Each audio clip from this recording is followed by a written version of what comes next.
Apa sebenarnya latar belakang wanita itu? Xiang Nan duduk di tepi danau dan diam-diam memulihkan kekuatan. Kehadiran teknik Dewa Matahari dan tubuh impian telah menyebabkan dia mengeluarkan banyak energi.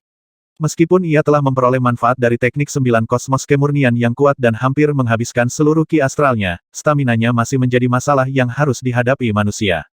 Dia merasa lelah secara fisik dan mental setelah menggunakan kecepatan ringan penuh dan setengah kecepatan cahaya untuk maju berkali-kali. Kemunculan kembali wanita menatap kucing itu menyebabkan Xiang Nan memeriksa kembali identitasnya. Dia bilang dia menyelamatkanku untuk membalas perselingkuhan lama. Xiang Nan berpikir sejenak dan berkata, hubungan lama seperti apa yang ada antara aku dan dia? Mungkinkah dia seseorang yang ku kenal? Aku selalu memiliki rasa keakraban yang halus. Aku bisa merasakannya di dalam dirinya, tapi aku tidak ingat di mana aku pernah melihatnya sebelumnya. Tepat pada saat ini, sekelompok tentara iblis lapis baja tiba-tiba muncul di tepi danau yang awalnya sepi. Xiang Nan telah merasakan keberadaan setan-setan ini sebelumnya. Mereka terbang ke tepi danau sebelum mendarat dengan cepat dan kemudian mengintai di sini. Kekuatan iblis-iblis ini umumnya tidak tinggi, mereka ada di sekitar alam pencakar surga, bahkan di alam keberuntungan baik. Xiang Nan tidak ingin menimbulkan masalah, dia juga tidak ingin memprovokasi musuh iblis lain untuk dirinya sendiri, jadi dia menunggu dengan tenang. Manusia yang masuk tanpa izin di benua Kaisar Iblis pasti akan menimbulkan pencemaran. Xiang Nan bermaksud menjelaskan masalah ini dengan jelas. Dengan sangat cepat, ketika pasukan iblis mendekati Xiang Nan, mereka semua tercengang. Mereka terkejut melihat betapa tingginya wilayah Xiang Nan. Mereka bisa mencium usiamu. Ular bermata 8 berkata dalam hati Xiang Nan, ada banyak ahli ras iblis yang tak terhitung jumlahnya. Mereka tidak akan mengungkapkan ekspresi seperti itu hanya karena seniman bela diri ilahi tingkat 5, 20 tahun. Kamu bahkan bisa mencium usiamu. Xiang Nan merasa aneh di hatinya. Ia berpikir dalam hati, aku hanya bisa melihat kekuatan hidup ini dengan mata fotolistrik petir, tapi mereka bisa mengetahuinya melalui indera penciumannya.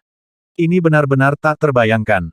Ular itu berkata, dengan pedasnya saya selama lebih dari 1 juta tahun, tidak sulit untuk melihat usia seseorang, tetapi setan-setan kecil ini juga baik-baik saja. Sungguh sangat aneh. Xiang Nan berkata, lagi pula, mereka datang terlalu cepat. Saya baru saja mendarat dan mereka melakukan pembongkaran. Bagaimana perhitungan mereka bisa begitu akurat? Lihat danau ini. Warnanya agak aneh. Ular besar itu tiba-tiba mengatakan ini. Saat itulah Xiang Nan berbalik untuk melihat ke danau. Pada awalnya, dia sama sekali tidak peduli dengan danau itu. Dia hanya mengira itu adalah tempat yang paling biasa. Tapi sekarang, ketika dia melihat lebih dekat, dia menyadari ada sesuatu yang tidak beres. Warna danaunya hijau giok, namun memberikan kesan yang sangat gelap. Cahaya bulan menyinarinya dan tidak menimbulkan pantulan sedikit pun. Pemandangan ini sangat unik. Xiang Nan tanpa sadar membuka matanya yang seperti kilat dan menatap ke arah danau. Tidak masalah sama sekali. Dia menemukan ada lapisan darah yang lebih padat di bawah permukaan danau. Konsentrasi darah ini sangat tinggi, dan jelas sekali bahwa itu adalah darah manusia, bahkan bukan darah manusia biasa. Spiritualitas darah ini sangat tinggi. Xiang Nan menyadari bahwa dia secara tidak sengaja telah membocorkan rahasia terlarang oleh wanita yang sedang melihat kucing itu. Tidak heran pasukan iblis datang begitu cepat. Kemungkinan besar mereka ditempatkan di sekitar lokasi. Pada saat ini, pasukan iblis telah berani mendekat. Sikap ras iblis terhadap manusia sangatlah dingin, namun mereka tidak memiliki rasa permusuhan terhadap manusia. Pemimpin pasukan iblis segera meletakkan trisula besar di bahu Xiang Nan dan berkata, saya tahu bahwa dengan kekuatan Anda dapat menghabisi kami kapan saja, tetapi ada beberapa hal yang perlu saya tanyakan dengan jelas kepada Anda. Xiang Nan tersenyum hangat dan berkata, saya tidak sengaja memasuki tempat ini saat berkelahi dengan orang lain. Saya berharap teman-teman saya dari ras iblis akan memaafkan saya. Melihat sikap Xiang Nan yang tenang, pasukan iblis memudahkan Xiang Nan untuk melakukan beberapa percakapan sederhana. Benua Kaisar Iblis adalah zona RAL dan tidak berpartisipasi dalam pertempuran antara manusia dan iblis. Oleh karena itu, aktivitas manusia di benua Kaisar Iblis diperbolehkan, tetapi aktivitas tersebut harus dilakukan.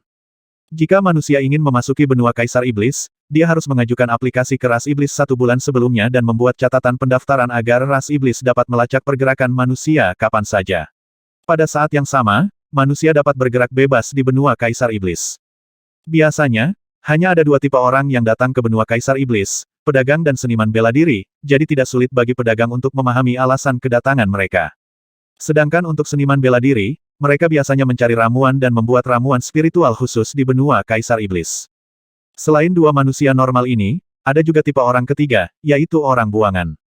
Karena situasi khusus dari realitas benua Kaisar Iblis, beberapa orang buangan di dunia manusia akan melarikan diri ke benua Kaisar Iblis untuk mencari perlindungan, dan benua Kaisar Iblis juga akan memberikan perlindungan kepada orang-orang buangan ini. Xiang Nan langsung terlempar. Tanpa melalui jalur normal, dia langsung dinilai sebagai orang buangan oleh pasukan iblis. Sikap rendah hati Xiang Nan meninggalkan kesan yang sangat baik pada pasukan iblis. Setelah pemimpin muda pasukan iblis mengetahui sebab dan akibat, dia segera meminta Xiang Nan meninggalkan tempat ini dan mengikuti mereka untuk membuat catatan. Catatan semacam ini biasanya mencatat identitas dan tujuan Xiang Nan. Namun, sebelum Xiang Nan sempat menjawab, lampu hijau tiba-tiba menyala di langit. Sial, kenapa ini saat yang tepat? Setelah melihat lampu hijau, lebih dari selusin pasukan iblis terkejut dan buru-buru bergegas menuju hutan di tepi danau. Namun, semuanya sudah terlambat. Lampu hijau yang memenuhi langit menyebabkan seluruh hutan lingkar tumbuh liar. Pohon yang tak terhitung jumlahnya berubah menjadi sejenis monster semi-tanaman dan semi-iblis. Seolah-olah mereka terpengaruh oleh lampu hijau misterius dan tiba-tiba hidup kembali. Pasukan iblis yang memiliki kekuatan alam pencakar surga bahkan tidak punya waktu untuk bereaksi ketika mereka langsung dimakan oleh dua tanaman yang tumbuh liar di depan mereka. Sebuah tanaman tiba-tiba berubah dari biasa menjadi pohon baja raksasa yang terbuat dari baja. Tanaman merambat yang melilitnya juga memancarkan kilau logam, dan tanaman merambat itu setajam pisau. Lebih dari 10 pohon tanaman merambat dengan mudah menembus tubuh pasukan iblis. Darah mengalir mundur di sepanjang tanaman merambat dan berkumpul di dalam pepohonan. Tanaman lainnya bahkan lebih mengerikan. Ada banyak buah berwarna merah bening di pohon itu. Setelah pohon itu berubah menjadi iblis, buah-buahan itu meledak satu demi satu, dan beberapa bubuk merah melayang di udara.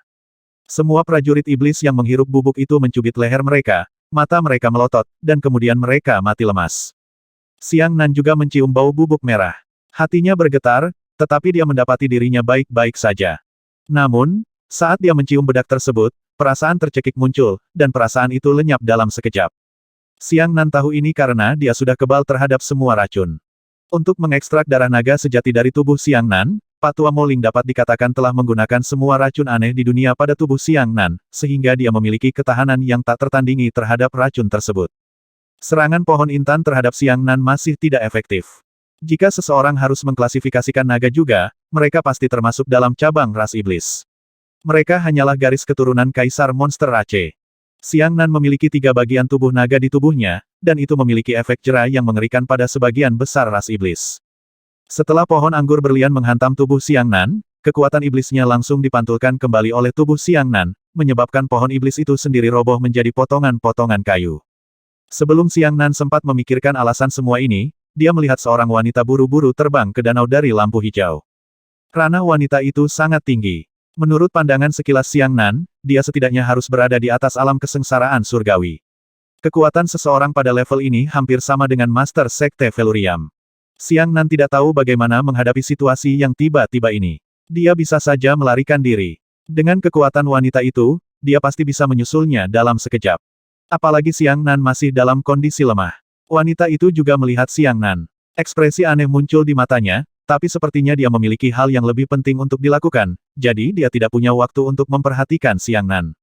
Wanita itu membenamkan bagian bawah tubuhnya ke dalam danau, memperlihatkan dirinya dari pinggang ke atas. Setan di sini adalah salah satu dari 6 kekuatan besar di dunia, dan ada perbedaan besar antara mereka dan setan tidak beradab di dunia Xiang Nan. Pasukan iblis dan wanita di depan mereka semuanya mengenakan pakaian manusia. Mereka juga tampil dalam wujud aktor manusia. Mereka tidak hanya fasih berbicara dalam bahasa standar manusia, bahkan cara berpikir dan nilai moral mereka pun tidak berbeda dengan manusia. Untuk waktu yang lama, tidak ada batasan yang jelas antara iblis dan manusia di sini.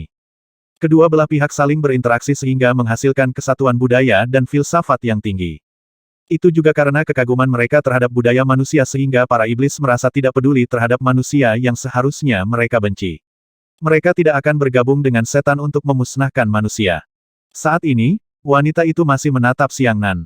Ada rasa kewaspadaan yang jelas di matanya, tapi entah kenapa, dia tidak menyerang Xiang Nan. Xiang Nan bahkan merasakan bau energi iblis yang kacau datang dari wanita itu.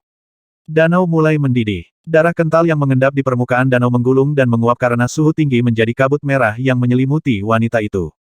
Setiap kali seorang wanita menarik napas, gelombang energi darah tersedot ke dalam tubuhnya. Dia menjadi gila. Ular besar itu melihat sekilas kesulitan wanita itu. Aku tahu, tapi bukan itu yang paling membuatku penasaran. Xiang Nan mengerutkan kening. Dia terkejut saat mengetahui bahwa wanita dari ras iblis sebenarnya sedang mengembangkan teknik budidaya manusia. Ini terlalu aneh. Ras iblis memiliki seni dan teknik bela diri iblis. Karena ras iblis tidak memiliki lautan spiritual, mereka hanya memiliki inti iblis.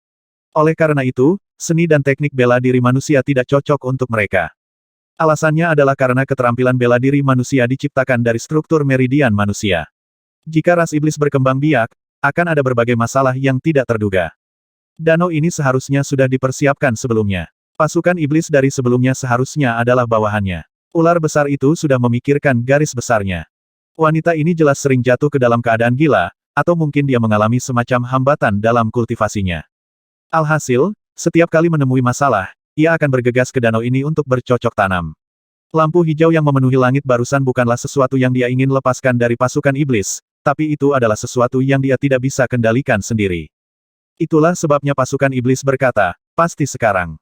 Saat Xiang Nan dan ular besar mengobrol, mereka menganalisis situasinya. Saat ini, wanita itu masih mengomentari Xiang Nan, seolah-olah dia takut Xiang Nan tiba-tiba melompat dan menyerangnya.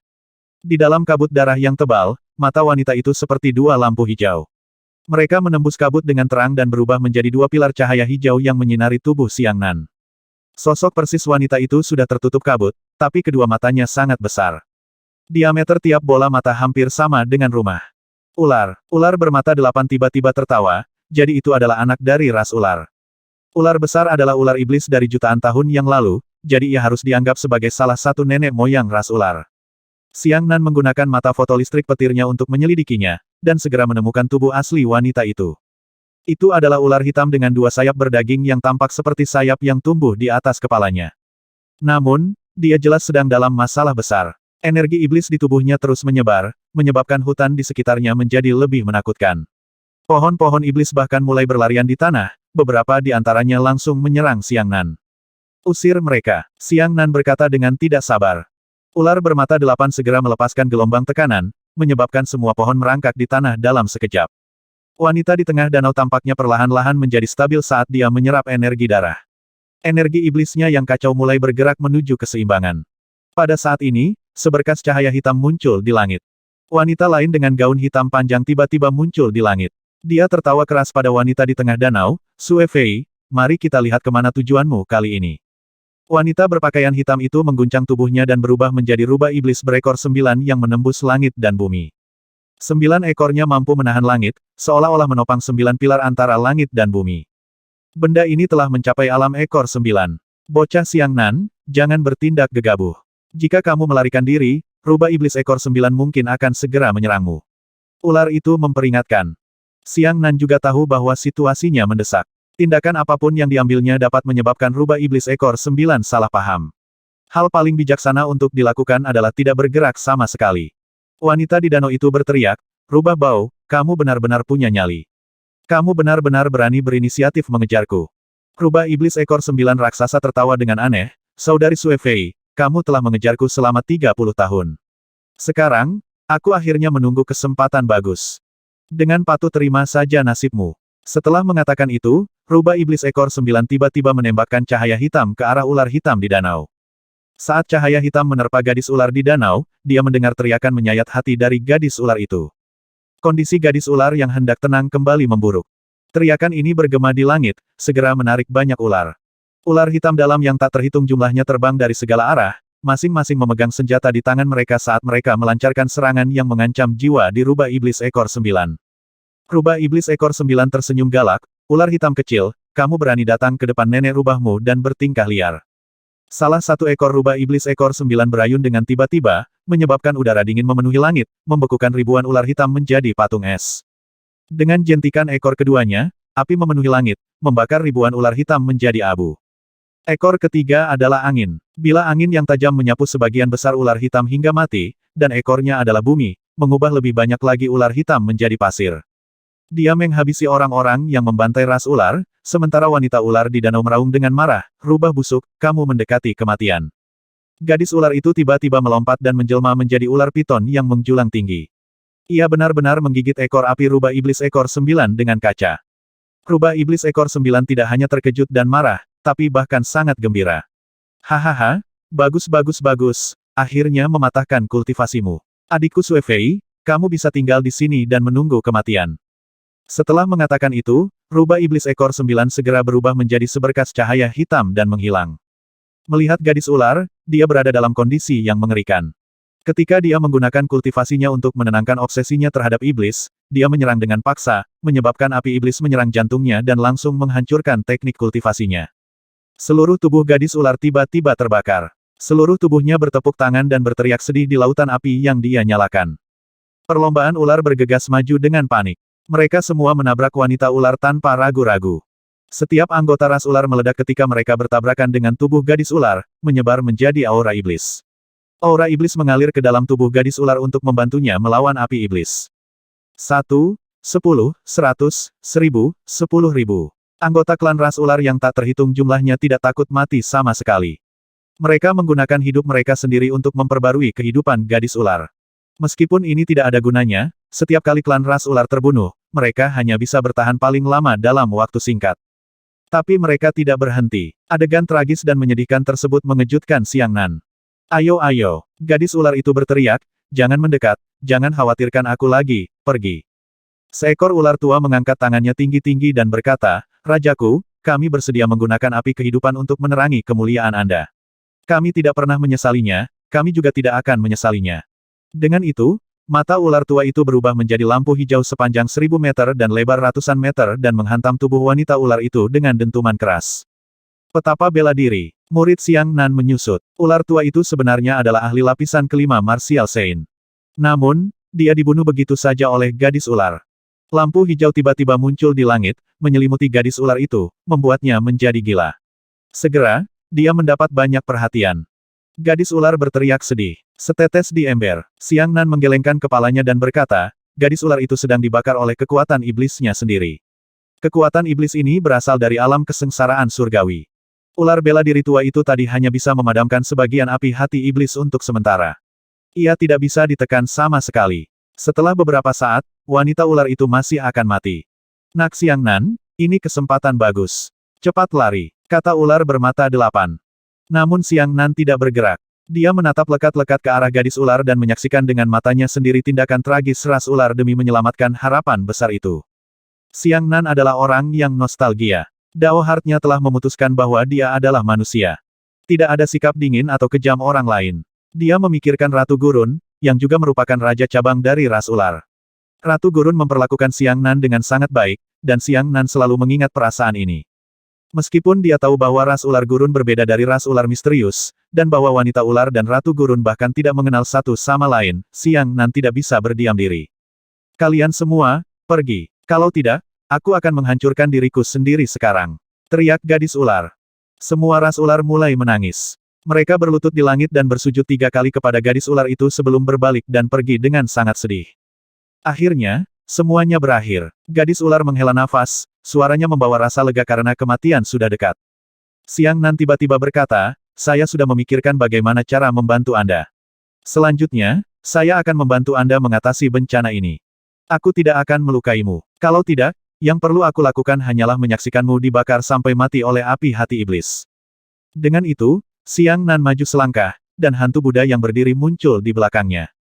Jari kesengsaraan tanpa fase. Saat kekuatan jari hitam menghantam gadis ular, api iblis di tubuh gadis ular tiba-tiba menghilang. Wilayah kekuasaannya sudah mulai turun. Namun, ini tidak cukup. Xiang Nan mengertakkan gigi dan terus melepaskan jari bebas kesengsaraan. Dia menunjukkan satu jari pada satu waktu, terus-menerus melemahkan ranah gadis ular. Setengah berat untuk satu. Xiang Nan terus menunjuk sampai dia mundur dari alam ilahi tingkat pertama ke alam Yuan surgawi tingkat pertama, kehilangan 3 alam besar. Adapun gadis ular, dia telah kehilangan 6 alam besar. Dia jatuh dari alam kesengsaraan surgawi ke alam pengembalian asal.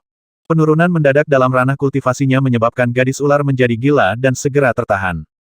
Pesonanya berasal dari gangguan teknik budidayanya, dan jika tingkat budidayanya melemah, secara langsung akan menyebabkan teknik budidayanya kehilangan efektivitasnya sepenuhnya, dan fenomena pesonanya akan runtuh secara alami. Gadis ular telah memulihkan wujud manusianya. Dia berdiri diam di permukaan air dan menatap tajam ke arah Xiang Nan. Daripada itu, lebih baik biarkan aku mati. Gadis ular menghela nafas dan berkata, dengan statusku dan alam pengembalian asal, mustahil bagiku untuk melihat matahari masa depan hidup-hidup. Musuhku akan mengejarku. Sedangkan aku, Aku juga menyebabkanmu jatuh dari alam bela diri ilahi ke alam Yuan surgawi. Itu benar-benar tidak sepadan. Xiang Nan tersenyum. Dia berpikir dalam hati bahwa dia tidak menyelamatkannya dengan sia-sia. Dia tidak membutuhkannya untuk membalasnya. Dia hanya membutuhkannya untuk mengatakan bahwa dia peduli pada Xiang Nan. Semua usahanya tidak sia-sia. Jangan khawatir, kultivasimu akan segera pulih, kata Xiang Nan. Mata gadis ular itu berbinar, benarkah? Ada begitu banyak manfaat ajaib di dunia ini. Xiang Nan semakin kelelahan. Dia menggelengkan kepalanya dan berkata, aku juga yang menyebabkan masalah bagi diriku sendiri. Kamu perlahan bisa pulih. Aku juga harus pergi. Aku juga punya musuh. Mungkin mereka bergegas memburuku. Lakukan yang terbaik. Dengan itu, Xiang Nan menyeret tubuhnya yang kelelahan ke dalam hutan dan berjalan keluar selangkah demi selangkah. Ketika dia keluar dari hutan, dia menemukan ada sejumlah besar formasi pembatas di tepi luar hutan. Formasi ini dirancang untuk mencegah orang luar mendekati danau. Dia tidak tahu metode apa yang digunakan wanita berwajah kucing untuk melemparkan Xiang Nan, tapi dia benar-benar berhasil menghindari formasi tersebut. Kalau dipikir-pikir, ras ular sendiri tidak perlu takut dengan formasi ini, dan kekuatan rubah iblis ekor 9 melonjak ke langit, jadi ia tidak peduli dengan formasi ini. Xiang Nan tentu saja tidak peduli. Dia sudah menjadi ahli dalam dao yang mendalam. Formasi kecil ini tidak dapat menghentikannya sama sekali. Setelah menerobos semua batasan dengan metode yang ampuh, dia meninggalkan tempat ini dan terbang menuju selatan. Meskipun dia telah menghindari serangan Xuan Qingzu, dia masih belum menyerah untuk menyelamatkan burung kecil itu.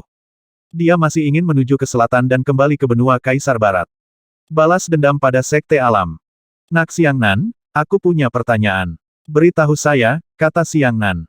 Ular bermata 8 berkata, apakah mungkin membentuk segel untuk menggantikan formasi? Mereka dapat dilepaskan kapan saja.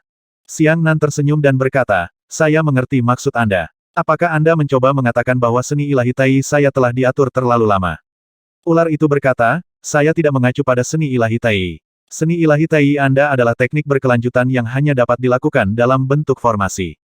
Tapi, di mana susunan percepatannya? Setiap kali Anda menggunakan arai akselerasi, Anda perlu mengatur arai ini untuk sementara. Ini sangat memakan waktu. Untuk menyiapkan susunan akselerasi, Anda memerlukan setidaknya 10 detik pada kecepatan maksimum. Namun, 10 detik sudah cukup untuk pertarungan alam bela diri suci atau alam bela diri. Xiang Nan menghela nafas, bukannya aku tidak tahu. Namun, segel dan formasi memiliki tujuan yang sama, tetapi keduanya juga sangat berbeda. Perbedaan ini terutama tercermin dalam dua aspek. Ini merupakan kesenjangan yang tidak dapat diatasi. Kalau begitu kenapa kamu tidak mengatakannya dengan lantang? Mungkin aku bisa memberimu inspirasi, kata ular. Ular itu telah menemukan bahwa susunan akselerasi dapat memungkinkan Xiang Nan mencapai kecepatan cahaya penuh. Adapun teknik Dewa Matahari, bisa mengaktifkan efek pil ilahi burung vermilion. Dengan begitu, Xiang Nan bisa menyerang dengan kecepatan cahaya penuh, jadi dia tidak perlu khawatir akan terbunuh. Dia akan mampu bangkit kembali tanpa batas waktu. Kecepatan serangan cahaya bahkan lebih kuat daripada kecepatan tebasan cahaya. Satu-satunya hal yang diandalkan oleh kecepatan tebasan cahaya adalah kekuatan diperki milik Xiang Nan. Kekuatan diperki milik Xiang Nan menentukan seberapa kuat kecepatan tebasan cahayanya.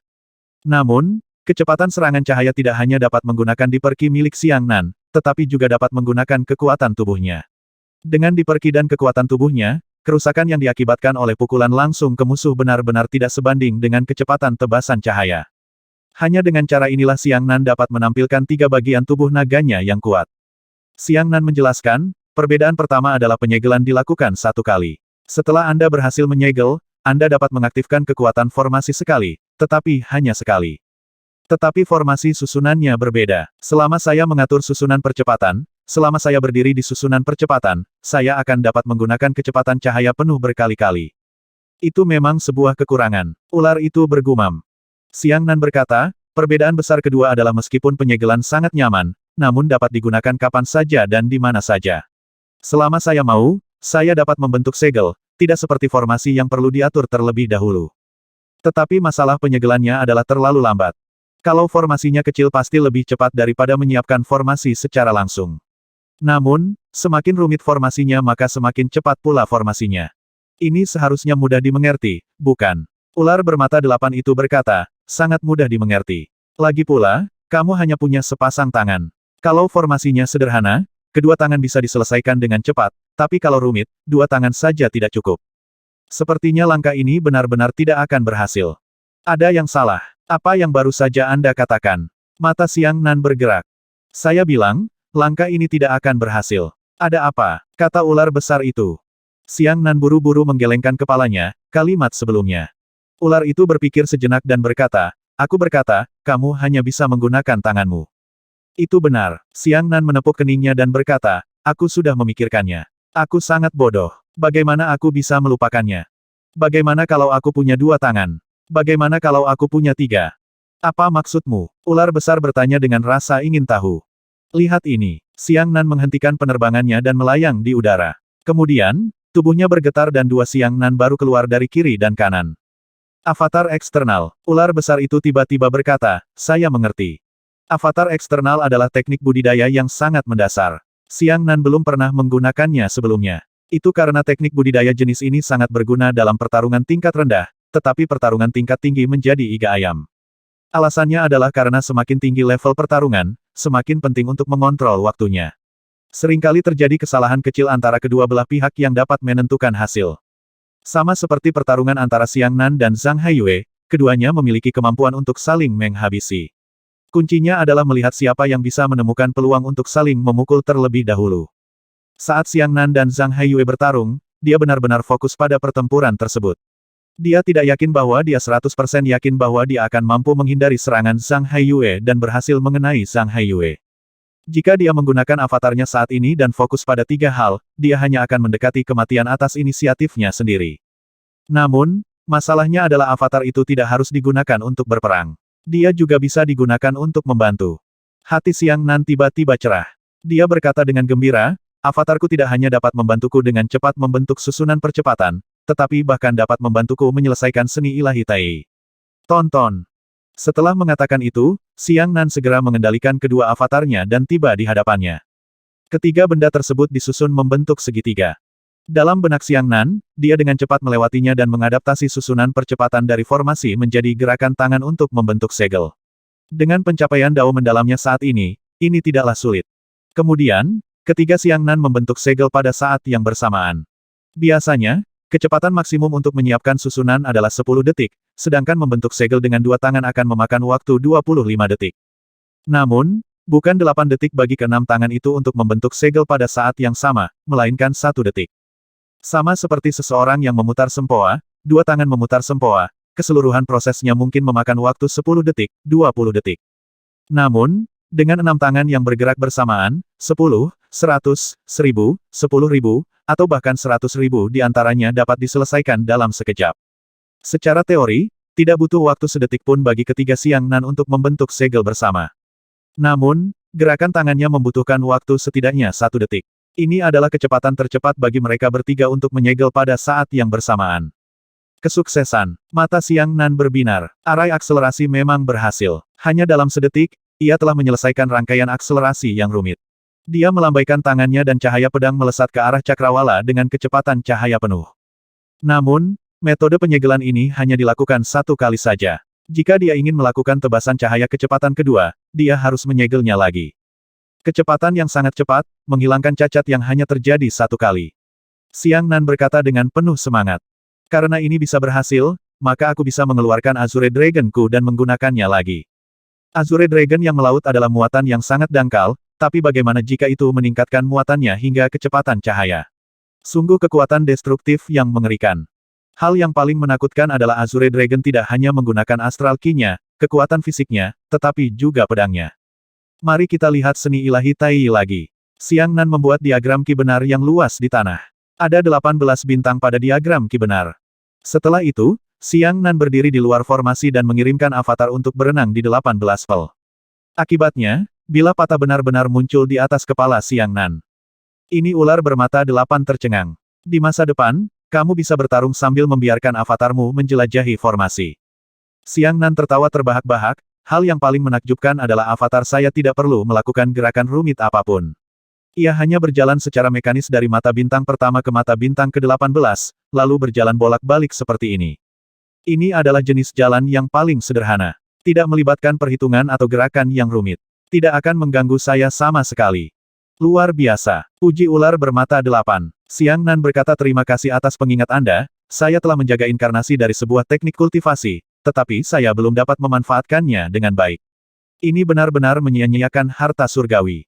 Pada awalnya, avatar Xiang Nan hanya bisa bertahan sekitar 10 detik. Itu karena budidayanya terlalu rendah. Sekarang, dia bukan lagi Xiang Nan dari alam asal, melainkan Xiang Nan dari alam bela diri ilahi. Durasi avatar telah mencapai panjang yang dapat diabaikan. Avatar tersebut menghabiskan energi spiritual dan astral Qi Xiang Nan kapan saja. Namun, energi spiritualnya berada pada tingkat ketiga keberuntungan, dan astral Qi-nya tidak ada habisnya. Biarpun dia melepaskan avatarnya untuk bertahan selama beberapa hari beberapa malam, itu tidak akan menjadi masalah sama sekali. Ular bermata 8 itu berkata, kalau begitu cepatlah bersiap. Kita tidak boleh sembrono seperti terakhir kali saat kita menghadapi sekte alam. Pertama, dapatkan cahaya pedang yang cukup untuk menghabisi seorang martial sage. Xiang Nan mengangguk, terakhir kali, saya salah memperkirakan wilayah Zhang Haiyue dan sangat ingin menyelamatkan burung kecil itu, jadi saya tidak punya waktu untuk memadatkan cahaya pedang. Kali ini, dengan bantuan avatar, akan lebih mudah.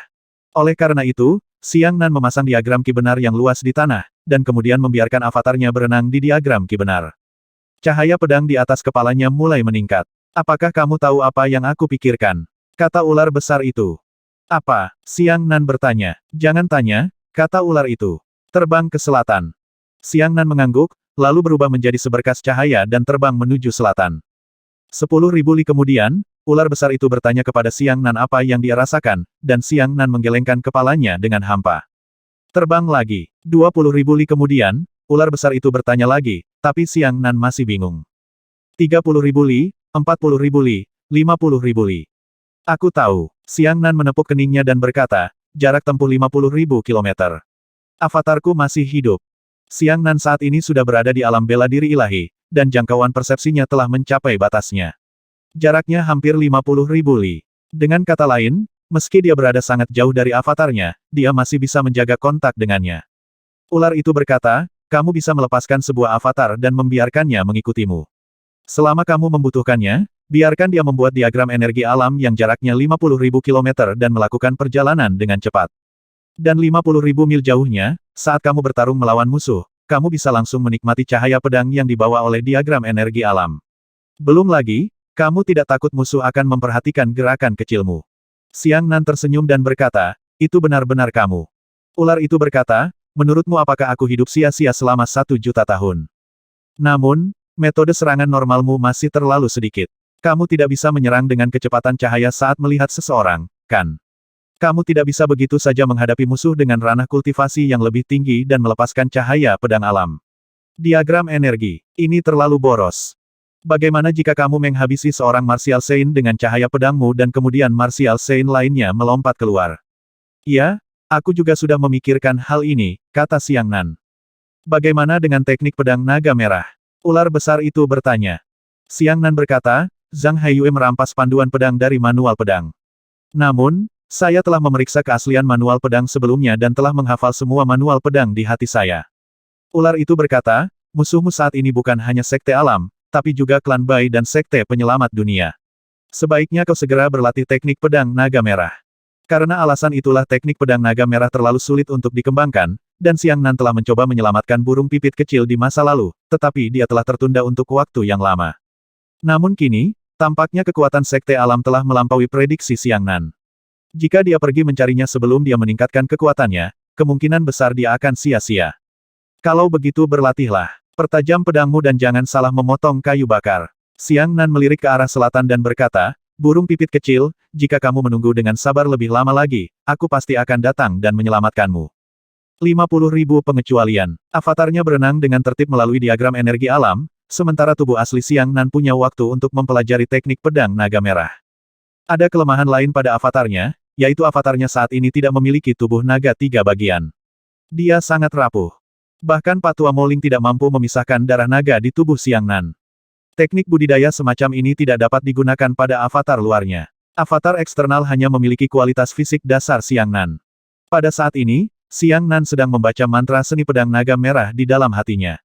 Ini adalah keterampilan bela diri pemula tingkat Dao yang pernah didengar dan disaksikan Xiang Nan dengan matanya sendiri. Itu adalah keterampilan bela diri tingkat tertinggi. Hal yang menakutkan tentang hal itu adalah bahwa efek yang ditimbulkannya bukan lagi hanya sekedar kekuatan, tetapi keterampilan bela diri itu sendiri disertai dengan dao keberuntungan. Xiang Nan memiliki dua jenis keberuntungan dao. Salah satunya adalah Dream Dao, tetapi Dream Dao lebih banyak berasal dari pedangnya. Adapun jenis keberuntungan dao lainnya, masih belum jelas. Itu hanya digunakan sekali selama penempaan artefak. Bahkan Xiang Nan tidak mengerti apa itu. Keberuntungan dao itu belum benar-benar bangkit. Itu hanya dipelihara menjadi bentuk embrio. Inilah kesulitannya. Xiang Nan berkultivasi menurut seni pedang naga merah. Dia menemukan bahwa dia tidak mampu untuk berhasil. Keberuntungan dao yang terkandung dalam seni pedang naga merah ini sangat jelas. Itu adalah api. Namun, hal-hal seperti Dao Luk bukanlah sesuatu yang bisa dikembangkan dengan mudah. Sebaliknya, mereka termasuk dalam tipe pemahaman Dao yang dapat dicapai dalam satu dinasti. Begitu ada kesempatan, seseorang mungkin bisa memahami Dao dalam 1 menit. Sebelum kesempatan itu datang, mungkin dia tidak akan pernah bisa melewati ambang pintu selama sisa hidupnya. Xiang Nan terjebak di luar ambang pintu. Selama 2 hari penuh, berdasarkan persepsi Xiang Nan, dia tidak membuat kemajuan apapun dalam teknik pedang naga merah.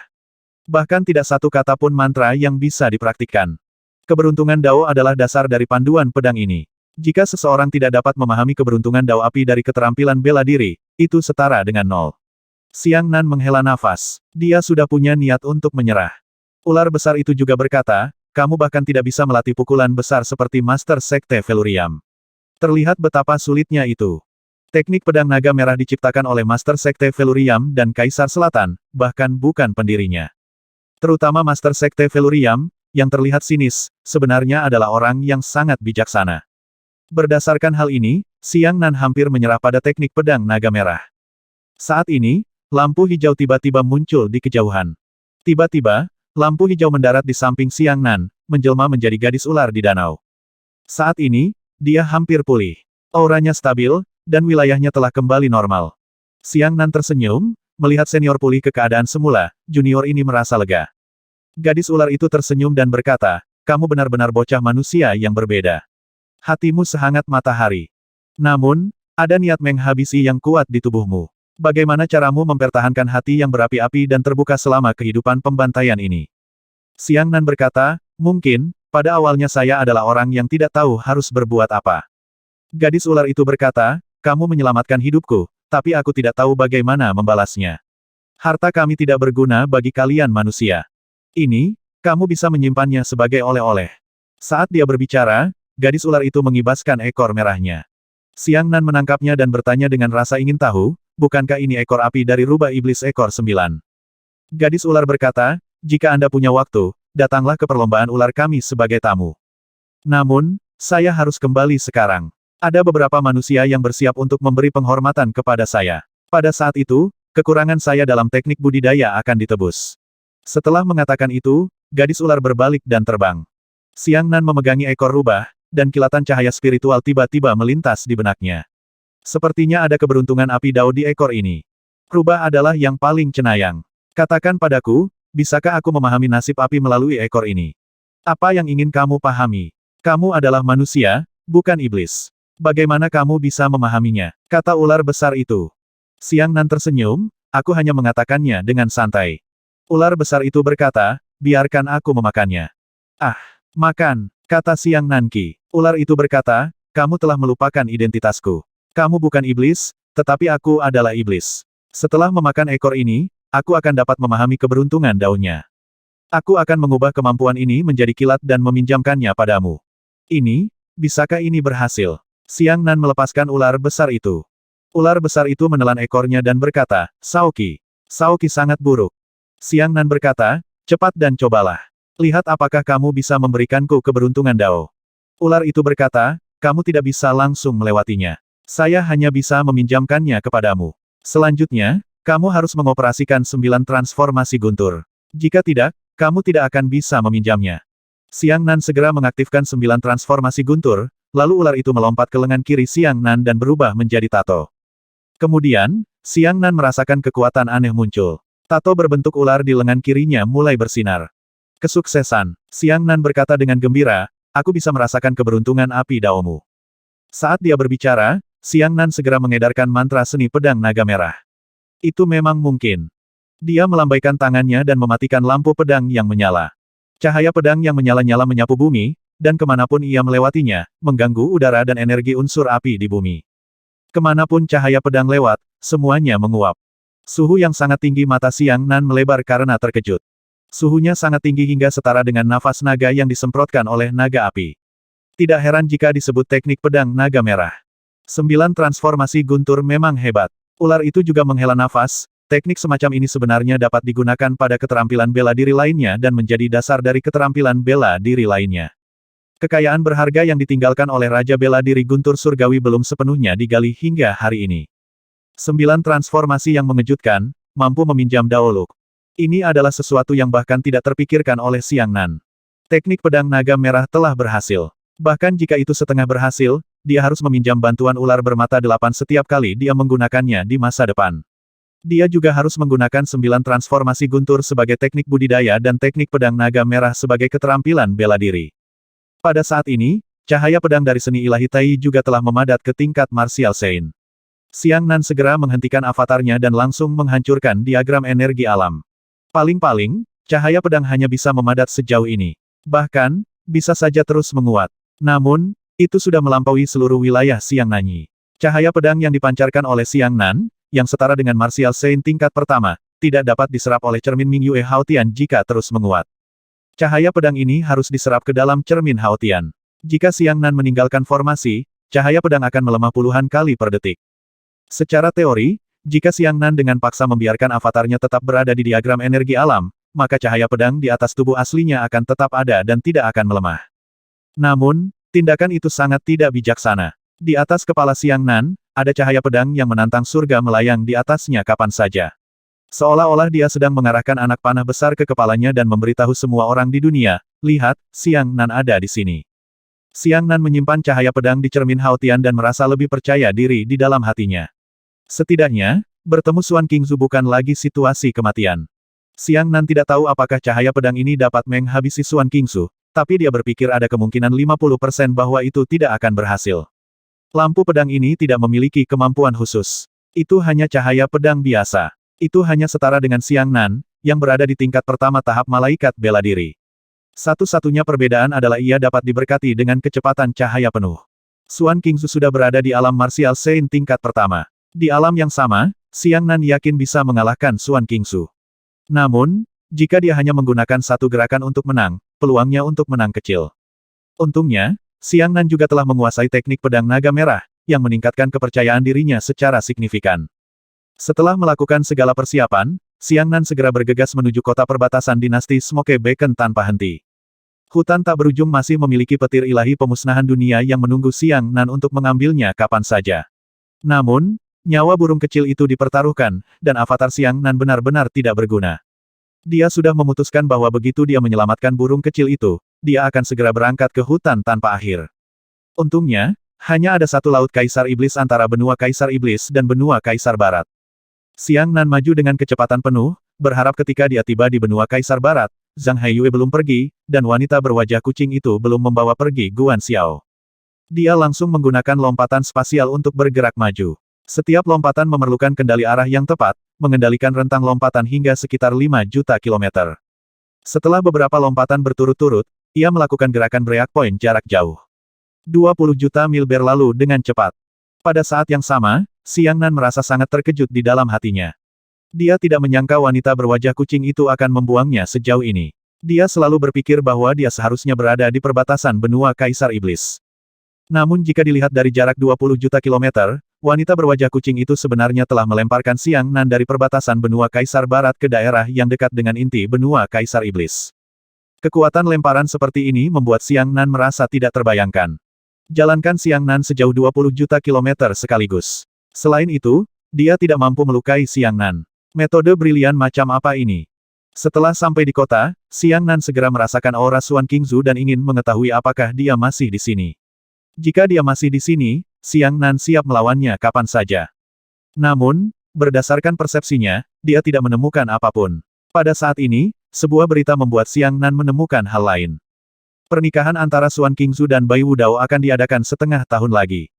Surat undangan telah dikirim ke wilayah 3 Kaisar Tenggara dan Barat, mengundang seluruh tokoh penting untuk menghadiri jamuan makan tersebut.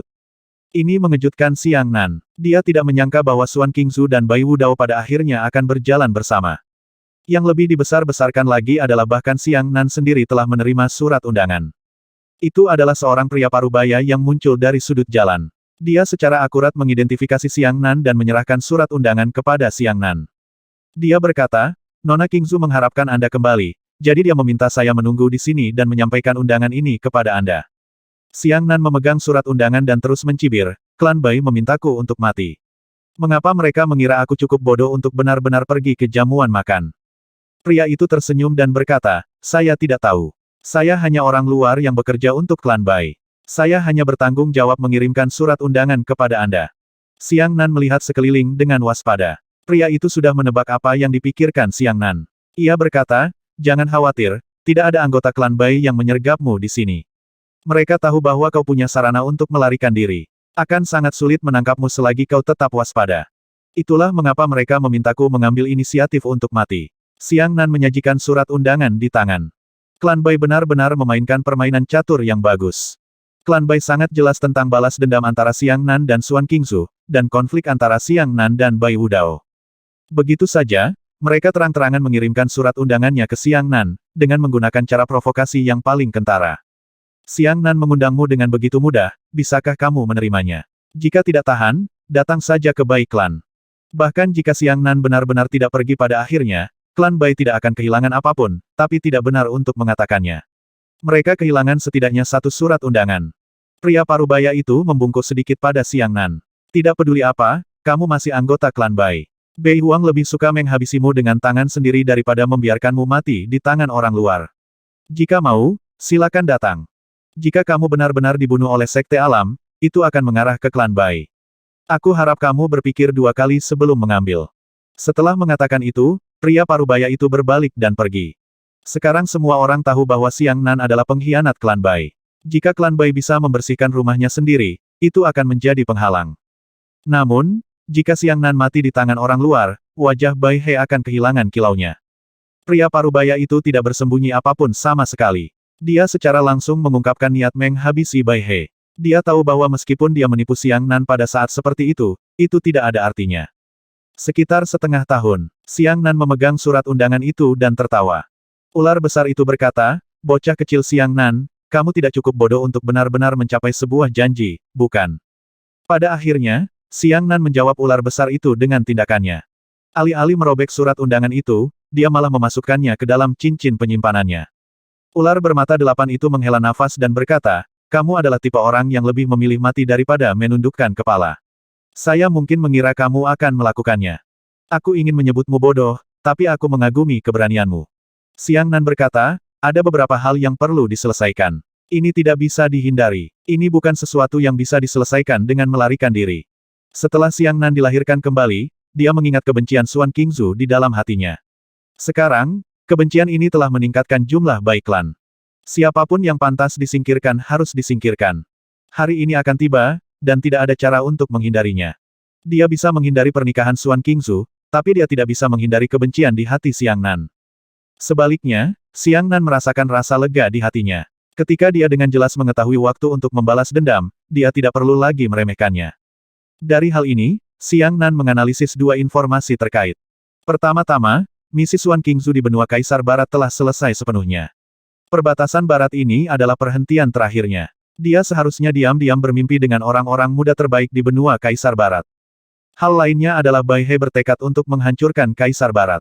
Setelah Kaisar Utara mengalahkan Kaisar Barat, sisa-sisa Kaisar Barat akan melarikan diri dan bersembunyi di sudut kecil. Selama keturunan mereka masih memiliki generasi muda yang sangat berbakat, selama mereka mampu memulihkan kekuasaan, mereka akan memiliki kesempatan untuk bangkit kembali. Namun, para pemuda yang menangani Xuan Qingzu praktis merupakan satu-satunya cara bagi Kaisar Barat untuk mundur. Dalam pertempuran yang sulit ini, Kaisar Barat harus bertarung juga, dan jika dia tidak bertarung, dia juga harus bertarung. Tapi mengapa Kaisar Barat bisa mencakup Xuan Qingzu yang utama di wilayahnya? Masalahnya masih sama, namanya blokade informasi. Menara hitam bisa menghabisi semua orang yang terlibat. Bahkan saat ini, Kaisar Barat masih belum mengetahui apa yang telah terjadi. Di dunia seniman bela diri ini, memblokir informasi adalah hal yang sangat menakutkan. Dia akan membuat faksi menjadi buta.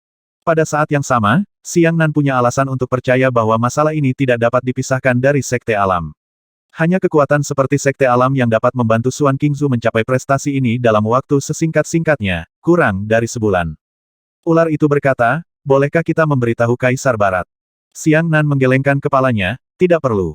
Kaisar Selatan sudah mengetahui tentang menara hitam dariku. Jika dia benar-benar ingin membantu Kaisar Barat, dia akan memberitahu Kaisar Barat. Jika dia tidak ingin melindungi Kaisar Barat, meskipun aku mengalaminya, Kaisar Selatan kemungkinan besar akan membelot dan melawan Kaisar Barat. Pada saat itu, Kaisar Barat akan hancur. Jika Kaisar Selatan membantu, Xiang Nan tidak perlu pergi. Jika Kaisar Selatan tidak membantu, tidak ada gunanya Xiang Nan pergi. Dia juga tidak perlu pergi. Apakah kamu merasakan aura Zhang Haiyue? Kata ular besar itu. Xiang Nan menggelengkan kepalanya, mereka sudah berjaga-jaga. Saya khawatir mereka telah menyembunyikan aura mereka sekarang. Mereka bersembunyi dalam bayang-bayang, jadi mereka hanya bisa mencarinya secara perlahan. Xiang Nan pergi ke halaman kecil lagi. Menurut apa yang didengar Xiang Nan malam sebelumnya, pria misterius diselimuti hitam dan Zhang Haiyue setuju untuk bertemu lagi suatu malam kemudian. Namun, Zhang Haiyue terluka parah. Untuk mengobati luka-lukanya, dia seharusnya tidak bisa memenuhi janji temu tepat waktu, sehingga janji temu akan tertunda. Namun, tidak ada seorang pun di halaman kecil itu, bahkan Sangkar pun tidak. Apakah kamu melarikan diri? Bahkan jika Zhang Haiyue tidak bisa datang sendiri, dia masih bisa mengirim bawahannya ke sana, kata ular itu. Xiang Nan menggelengkan kepalanya, dilihat dari penampilan Zhang Haiyue, dia adalah orang yang sangat menghargai jasa. Jika dia ingin melakukan sesuatu yang besar, dia pasti akan melakukannya secara pribadi. Zhang Haiyue menganggap pahala sebagai segalanya, dan dari dua kontak singkat antara Xiang Nan dan dia mampu menampilkannya dengan tajam dan jelas. Xiang Nan menyentuh tanah dengan satu tangan dan berkata, Sekte Alam memiliki cara bersembunyi yang sangat efektif. Mereka dapat menyembunyikan aura dan bahkan mendinginkan vitalitas mereka. Ular itu berkata, tentu saja. Kalau tidak, bagaimana mereka bisa menyerang kekuatan di bawah 4 kaisar secara diam-diam? Metode penyembunyian semacam ini adalah dasar bagi mereka untuk melakukan semua hal besar. Tapi ini buruk. Kota ini tidak besar atau kecil. Jika Anda menyelidiki satu bangunan pada satu waktu, saya khawatir Anda tidak akan bisa menyelesaikannya dalam 3 hingga 5 bulan. Dulu, bagaimana kamu tahu pria tampan itu bukan milik ras manusia? Xiang Nan tiba-tiba menanyakan pertanyaan ini. Dia masih menyentuh tanah. Ular itu berkata, indera penciuman. Ras iblis kami memiliki indera penciuman yang sangat kuat. Kami dapat mencium bau darah manusia. Namun, aku tidak bisa mengolah bau Zhang Haiyue. Dia bersembunyi. Bukankah kamu sudah mengetahuinya? Xiang Nan mengangguk sambil berpikir dan berkata, tetapi kamu telah melupakan satu hal. Sekte Alam dapat menyembunyikan diri mereka sendiri, namun manusia di dalam sangkar tidak memiliki kemampuan untuk melakukannya. Orang-orang dari Sekte Alam seharusnya tidak memikirkan hal ini juga. Itu benar. Ular bermata 8 itu berkata dengan gembira, bahkan aku tidak menyangkanya. Biarkan ayah ini menciumnya. Xiang Nan mengulurkan tangan kirinya ke permukaan tanah. Selama pertempuran malam itu, Xiang Nan dan Zhang Haiyue hanya bertarung sebentar di halaman. Sebagian besar pertempuran besar terjadi di langit yang jauh, namun gelombang kejut yang disebabkan oleh pertempuran singkat tersebut juga merugikan beberapa manusia di dalam kandang. Darah mereka sudah meresap ke dalam tanah. Ular bermata 8 itu mengendus dan segera mengunci sasarannya. Mereka masih di sini. Mereka di kota selatan. Xiang Nan membuka matanya dan berpikir bahwa tebakannya memang benar. Zhang Haiyue belum pergi. Tanpa ragu, dia langsung bertindak. Xiang Nan mengikuti arah ular itu dan dengan cepat sampai di selatan kota, mengunci rumah tuan kota. Kota ini berbatasan dengan Laut Kaisar Iblis, dan kekuatan militernya sangat kuat. Rumah tuan kota bisa dikatakan dijaga ketat. Namun, tentara manusia biasa tidak lagi menjadi ancaman bagi Xiang Nan. Peran mereka tetap memberikan peringatan dini. Begitu ras iblis menyerang, mereka dapat segera melapor kepada Kaisar Barat. Sebagian besar prajurit di sekitar istana tuan kota tidak kuat secara fisik. Sebaliknya, mereka adalah pejuang yang sedikit kurus dan kuat. Ini membuktikan dugaan Xiang Nan.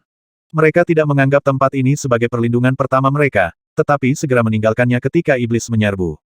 Ada banyak. Ular bermata 8 berkata, ada banyak seniman bela diri 5 meridian di istana tuan kota.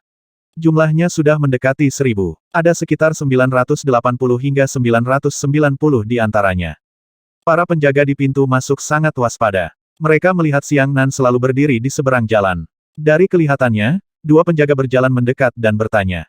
Melucuti senjata. Ini adalah kata-kata pertama yang diucapkan kedua penjaga itu, dan kemudian seorang penjaga mengulurkan tangan untuk mengambil pisau di punggung Xiang Nan. Penjaga lainnya menekankan tangan pada gagang pedangnya dan menatap Xiang Nan, apa yang kamu lakukan? Identitas. Xiang Nan bahkan tidak melihat mereka berdua. Dia selalu fokus mencari Zhang Haiyue. Namun, meski dalam jarak sedekat itu, lokasi tetap Zhang Haiyue tidak dapat ditemukan. Bocah itu sudah seperti burung yang ketakutan. Xiang Nan tidak yakin apakah hari ini adalah hari di mana Zhang Haiyue dan pria diselimuti hitam bertemu. Menurut ular besar itu, jumlah seniman bela diri 5 meridian masih kurang dari 1000. Jika Zhang Haiyue tidak datang hari ini, Zhang Haiyue mungkin akan melarikan diri jika dia diberitahu. Apakah Zhang Haiyue ada di dalam atau tidak adalah masalah terbesar. Masuk atau tidak, masih tidak bisa mencium baunya. Xiang Nan bertanya dalam hatinya. Saya tidak bisa memastikan keberadaan Zhang Haiyue, tapi saya khawatir ini hanya satu-satunya kesempatan kita. Jika dia tidak menyerang hari ini, Zhang Haiyue akan lari besok. Jika dia menyerang hari ini dan dia tidak ada di sini, dia akan lari ketika mendengar suara angin. Xiang Nan tiba-tiba teringat pada pria tampan itu. Saya di sini untuk menghabisi penguasa kota, katanya kepada kedua penjaga. Penjaga kedua itu tercengang. Salah satu dari mereka kaget, beraninya kamu. Ayo, tangkap dia. Kedua penjaga ini sama-sama seniman bela diri alam asal surga, jadi mereka tidak memenuhi syarat untuk menyelidiki kekuatan Xiang Nan. Lusinan penjaga mengerahkan maju mengelilingi Xiang Nan, dan lebih dari mengumpulkan pedang tajam ditempatkan di leher Xiang Nan, ujung pedang membentuk lingkaran. Penjaga lainnya juga melepas pedang raksasa Xiang Nan. Namun, tubuhnya tenggelam, dan seluruh tubuhnya benar-benar tertekuk di bawah tekanan pedang raksasa. Tangannya yang lemah terhempas ke tanah oleh pedang raksasa yang berat, dan dia tidak mampu menariknya keluar. Adegan ini sangat mengejutkan para penjaga. Awalnya, mereka mengira Xiang Nan hanyalah orang gila, jadi tidak ada yang mengerti bahwa dia ingin menghabisi penguasa kota. Namun, setelah merasakan beratnya pedang raksasa itu, para penjaga menjadi waspada. Mereka memanggil lebih banyak orang untuk mengawal Xiang Nan ke rumah tuan kota. Itu adalah keputusan yang sangat bodoh. Namun, dunia seniman bela diri ini sangat berbeda dengan dunia Xiang Nan. Masyarakat biasa tidak memiliki kantor pengadilan di kota mereka.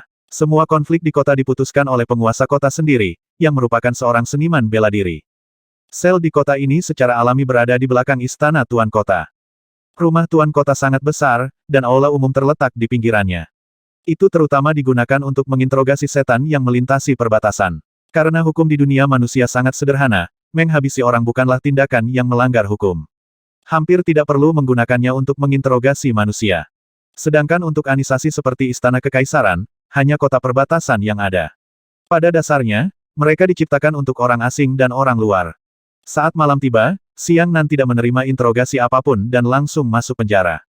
Untuk menghindari serangan iblis, seluruh istana tuan kota memiliki penghalang berbentuk bola. Setelah memasuki rumah tuan kota, Xiang Nan melewati penghalang dan merasakan masih ada 2 penghalang di rumah tersebut. Salah satunya berada di belakang dan harus digunakan untuk memenjarakan sel. Yang lainnya ada di tengah, tidak tahu apa itu. Xiang Nan mengikuti para penjaga sepanjang halaman terbuka dan akhirnya tiba di tengah. Dan di sini, Xiang Nan diantar oleh para penjaga ke jenderal klan istana tuan kota, yang kemudian mengantar Xiang Nan lebih jauh ke dalam. Tempat ini kebetulan berada di tepi penghalang tengah. Xiang Nan segera membuka mata petirnya dan menggunakan penglihatannya untuk menembus penghalang di tengah untuk melihat apa yang terjadi di dalam. Itu adalah taman besar yang dikelilingi oleh banyak bunga. Ada 3 paviliun di tengah taman. Di tengah paviliun duduk Zhang Haiyue dan pria bermata hitam. 2 paviliun lainnya ditempati oleh pria bermandikan hijau. Mungkin karena Zhang Haiyue benar-benar memiliki indera keenam yang kuat. Dia sepertinya merasakan yang memperhatikannya, jadi dia tanpa sadar menoleh. Menatap Martial Sage menembus bunga lebat dan secara akurat mendarat di Xiang Nan. Pada saat itu, Zhang Haiyue tercengang. Apa? Ketika pria hitam memeluk melihat ekspresi Zhang Haiyue, dia berkata, hanya tersisa 11 orang. Mungkinkah ini tidak cukup? Itu dia. Diam. Zhang Haiyue mengangkat tangannya dan menghentikan kata-kata pria di depannya. Dia berkata dengan suara rendah, bersiaplah untuk berperang. Semuanya, bersiaplah untuk musuh. Xiang Nan pindah. Dia hanya mengangkat tangan dengan lembut. Semua penjaga di sekitarnya jatuh ke tanah tanpa suara. Dia perlahan berjalan melewati koridor panjang, tiba di batas taman, dan berdiri di luar penghalang. Brengsek. Pria berwajah hitam itu juga melihat Xiang Nan dan dengan marah berkata, kamu belum bermimpi dengan orang ini. Kamu benar-benar berani. Zhang Haiyue duduk di paviliun, dengan santai membuat teh untuk dirinya sendiri, dan berkata, klan Bai tidak menghabisimu sekalipun, namun kamu benar-benar berani untuk kembali. Lengannya telah pulih. Ini memang tidak terduga, tapi menandakan apakah aku sama sekali tidak siap. Penghalang ini, kamu. Wajah Xiang Nan tanpa ekspresi saat dia meletakkan telapak tangan di permukaan penghalang. Dalam sekejap, penghalang itu membuka celahnya sendiri. Xiang Nan benar-benar masuk dengan satu langkah. Semua pria membentang hijau berdiri. Brengsek. Ekspresi Zhang Haiyue juga sedikit berubah. Penyuling senjata benar-benar penjelasan pencapaiannya dalam formasi. Zhang Haiyue tidak tahu bagaimana menggambarkan Xiang Nan. Tidak hanya ahli seni nomor satu di dunia 6 kaisar yang sangat ahli dalam seni bela dirinya bahkan lebih menakutkan. Dia sebenarnya sangat ahli dalam formasi. Penghalang yang dibanggakan Zhang Haiyue gagal menghentikan Xiang Nan selama 3 detik. Bagus. Zhang Haiyue memandang Xiang Nan semakin dekat dan berkata dengan dingin, bersikap berani dan berhati-hati selalu menjadi gaya saya. Meskipun saya tidak percaya Anda benar-benar berani untuk kembali, saya sudah siap. Pergi. Zhang Haiyue menandatangani tangannya, dan membuka pria itu dengan mata hijau segera membangunnya menuju Xiang Nan. Pria misterius memegang hitam itu menghentakkan kakinya dengan marah dan berkata, hanya tersisa 11 orang. Tidak apa-apa jika kamu mau atau tidak. Aku tidak akan ikut campur dalam urusanmu lagi. Pria bermata hitam itu melirik Xiang Nan dan kemudian ke Zhang Haiyue. Efisiensi Anda terlalu mengecewakan bagi saya, katanya. Zhang Haiyue mengerutkan kening dan berkata, 11 orang terakhir, kamu harus. Sebelum dia bisa menyelesaikan kalimatnya, pria berjubah hitam itu sekali lagi melarikan diri tanpa semangat. Pembuluh darah di dahi Zhang Haiyue bergerak-gerak karena marah. Dia menunjuk ke arah Xiang Nan dan berteriak, bunuh dia untukku. Lebih dari gambaran orang-orang bermata hijau memiliki dasar terompet yang sangat tinggi, semuanya berada di tingkat 8 atau 9 seni bela diri ilahi. Terakhir kali, Zhang Haiyue mendapat pelajaran. Kali ini, dia telah mengumpulkan para ahli yang lebih kuat. Xiang Nan menggunakan teknik bela diri ilahi tingkat pertama untuk melawan puluhan pembudidaya di teknik bela diri ilahi tingkat ke-8 dan ke-9. Kesenjangannya masih sangat besar, dan sangat sulit untuk menyelesaikan pembunuhan tersebut. Dia langsung melepaskan tubuh impiannya dan segera mengangkat dirinya ke tingkat ke-5 seni bela diri ilahi. Alhasil, gap kedua kubu hanya tinggal 3 hingga level 4. Cobalah kekuatan teknik pedang naga merah ini. Lengan kiri Xiang Nan gemetar, dan tato berbentuk ular itu segera mulai bersinar. Aura yang sangat panas dan kering keluar dari tubuh Xiang Nan. Zhang Haiyue, kali ini, kamu tidak akan bisa terbang. Wajah Xiang Nan menjadi dingin saat dia terkurung ahlinya yang diselimuti hijau yang melompati. Elemen api adalah sesuatu yang selalu bisa digunakan manusia, mulai dari menyalakan korek api, menyalakan api pil, hingga memainkan api di tengah tepuk tangan. Tapi yang terbaik, ini hanya menggunakan elemen api. Perbedaan terbesar antara harta Dao dan pemanfaatannya adalah kekayaan Dao secara langsung mengendalikan elemennya. Itu secara langsung menghancurkan struktur unsur. Cahaya api pedang yang sangat besar itu memancarkan aura naga yang sebanding dengan naga api. Seseorang bahkan bisa melihat secara samar-samar tetesan lava besar yang dari cahaya pedang. Selusi pria bermata hijau bahkan tidak punya waktu untuk bereaksi ketika mereka diiris dengan satu pisau. Saat cahaya pedang menghantam orang, mereka terbakar hingga merah menjadi karena suhu yang mengerikan. Tubuh mereka meleleh seperti kaca cair, dengan cepat berubah menjadi cair. Suhu yang sangat tinggi ini melelehkan tanah begitu mereka menyentuhnya. Namun, sebelum mereka bisa membakar lubang yang lebih dalam, mereka menguap menjadi kabut pada suhu yang lebih tinggi. Selusin ahli seni bela diri ilahi tingkat 8 atau 9, perisai ki astral ilahi mereka tidak mampu menghasilkan kekuatan pertahanan sedikit pun. Elemen invasi. Mata Zhang Haiyue membelalak seolah dia baru saja melihat hantu. Salah satu karakteristik terbesar dari serangan Daoluk adalah invasi elemen. Segala sesuatu di dunia ini terdiri dari unsur-unsur, dan membakar benda-benda ini dengan api murni hanya bisa disebut terbakar. Namun, perubahan yang disebabkan oleh serangan Daoluk tidak lagi terbatas pada level ini. Ketika cahaya pedang keberuntungan Dao api mengenai tubuh manusia, itu seperti menjatuhkan setetes tinta ke dalam wadah udara, mewarnai seluruh mangkuk menjadi hitam. Sedangkan untuk menginvasi unsur, setelah unsur api menyentuh seorang seniman bela diri, ia akan menelan, menginfeksi, dan mengasimilasi semua unsur-unsur yang membentuk tubuh seorang seniman bela diri. Oleh karena itu, sebenarnya, serangan pedang Xiang Nan hanya dapat membelah selusin seniman bela diri menjadi 2. Namun, kekuatan yang membuat mereka benar-benar mencair adalah struktur unsur mereka sendiri. Unsur air dalam tubuh mereka ditelan oleh unsur api dan berasimilasi menjadi api. Unsur kayu di tubuh mereka juga berasimilasi dengan cara yang sama, dan unsur tanah di tubuh mereka masih sama. Ketika seorang seniman bela diri tidak memiliki keberuntungan daunnya sendiri dan tidak memiliki kemampuan untuk memperkuat elemen-elemen di dalam tubuhnya, saat dia menghadapi serangan invasi elemental, dia pada dasarnya adalah seorang manusia kertas dengan perisai kertas di tangannya untuk bertahan melawan serangan pisau tajam musuh. Ini sama sekali tidak berguna. Orang pembawa sial, ini seni pedang naga merah. Kamu benar-benar berhasil. Zhang Haiyue terkejut dan dengan cepat memotong telapak tangan raksasa ke arah Xiang Nan. Jenis serangan ini masih pada level peminjaman energi unsur. Itu beberapa kali lipat lebih lemah daripada mengendalikan energi unsur. Wajah Xiang Nan menjadi dingin saat dia melambaikan tangannya. Cahaya pedang itu terbang keluar, dan pedang raksasa yang menyala itu menghantam telapak tangan yang sangat besar itu, segera melelehkan seluruh telapak tangan itu menjadi gas. Di tengah jalan, berubah menjadi asap putih yang mengepul ke atas. Zhang Haiyue mengambil teknik pedang naga merah Xiang Nan, tapi dia tidak pernah bisa menyelesaikannya. Hari ini, ketika dia melihat Xiang Nan menggunakan jurus ini, dia benar-benar putus asa. Keterampilan bela diri yang bahkan tidak dikembangkan oleh Master Sekte Velurium sendiri telah dikembangkan oleh Xiang Nan. Dalam menghadapi serangan invasi elemental, perlawanan apapun hanyalah lelucon. Zhang Haiyue melepaskan semua perlawanan dan menatap Xiang Nan dengan tatapan kosong. Sekarang, beritahu aku keberadaan burung kecil itu. Aku bisa membiarkanmu mati dengan lebih bahagia. Xiang Nan berjalan ke depan dan meraih pergelangan tangan kiri Zhang Haiyue dengan tangan kanannya. Pada saat ini, suhu yang mengerikan ditransmisikan melalui telapak tangan Xiang Nan ke pergelangan tangan Zhang Haiyue, menyebabkan pergelangan tangan melunak dalam waktu kurang dari 1 detik, berubah menjadi cairan merah yang mengalir. Wajah Zhang Haiyue memelintir kesakitan, dan suhu yang mengerikan masih menyebar dari pergelangan tangan hingga lengannya. Ketika lengan Zhang Haiyue meleleh dan hanya mencapai sikunya, suhu di sekitarnya telah mencapai bahunya, menyebabkan lengan kirinya berubah menjadi warna yang keras, seolah-olah baru saja dikeluarkan dari tungku. Zhang Haiyue secara naluriah menggunakan tangan kanannya untuk memadatkan astral ki-nya dan menghantamkannya ke wajah Xiang Nan. Peng! Pukulan ini mendarat di wajah Xiang Nan. Tempat di mana tinjunya bersentuhan dengan wajahnya menjadi merah. Tangan kanan Zhang Haiyue segera meleleh menjadi cair dan kemudian berubah menjadi gas. Ah! Zhang Haiyue melolong kesakitan. Xiang Nan berkata dengan dingin, kamu tidak memiliki Daoluk, kamu hanya selembar kertas di depanku. Xiang Nan melepaskan pergelangan tangan kiri Zhang Haiyue, tapi dia mengangkat jari telunjuknya dan dengan lembut menekannya ke dada Zhang Haiyue. Dada Zhang Haiyue segera meleleh dan lubang jari runtuh, sehingga jari Xiang Nan dapat dengan mudah menembusnya. Berhenti. Tiba-tiba, teriakan ledakan terdengar dari cakrawala, diikuti oleh ratusan seniman bela diri turun dari langit. Sebagian besar seniman bela diri ini adalah ahli seni bela diri ilahi tingkat kelima, tetapi mereka jelas bukan anggota Sekte Alam. Sekte Penyelamat Dunia. Xiang Nan langsung mengenali pakaian orang-orang itu. Sekte Penyelamat Dunia juga secara sepihak menantang Xiang Nan. Mereka selalu melacak keberadaan Xiang Nan. Bisa dibayangkan bahwa pertempuran terakhir antara Xiang Nan dan Zhang Haiyue di kota telah menarik orang-orang dari Sekte Penyelamat Dunia.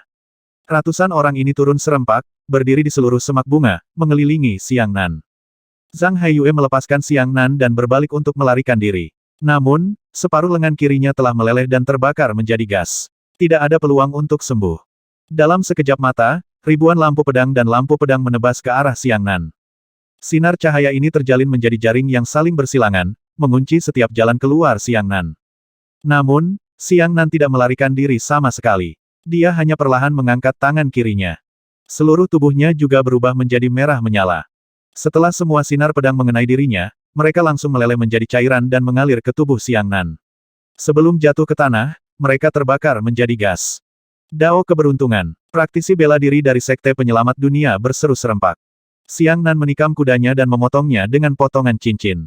Dimanapun cahaya pedang api bulan sabit besar menyapu, semua seniman bela diri Sekte Jishi melebur menjadi gelas cair. Zhang Haiyue, kamu tidak dapat melarikan diri kali ini. Xiang Nan berbalik dan berubah menjadi api berbentuk manusia, mengejar Zhang Haiyue ke arah dia melarikan diri. Pada saat ini, telapak cahaya raksasa tiba-tiba jatuh dari langit.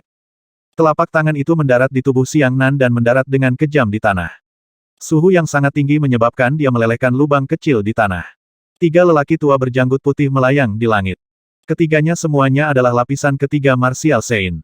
Yue Xiaolou dengan jelas mengatakan bahwa teknik pedang naga merah tidak lebih unggul dari telapak langit terbakar dalam hal kekuatan saja.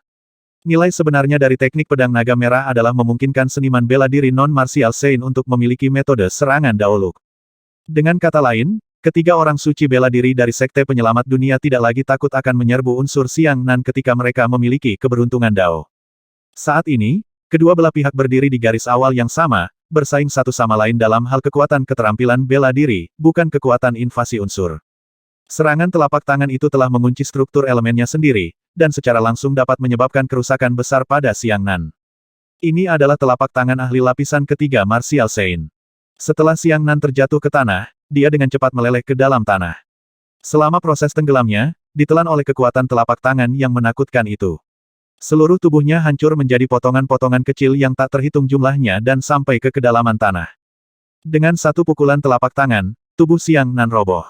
Ini adalah sesuatu yang tidak diharapkan oleh Xiang Nan. Tapi yang tidak dia duga adalah teknik pedang naga merah, keterampilan bela diri yang bisa langsung menggunakan keberuntungan Dao untuk menyerang, sebenarnya bisa merangsang pil ilahi burung vermilion.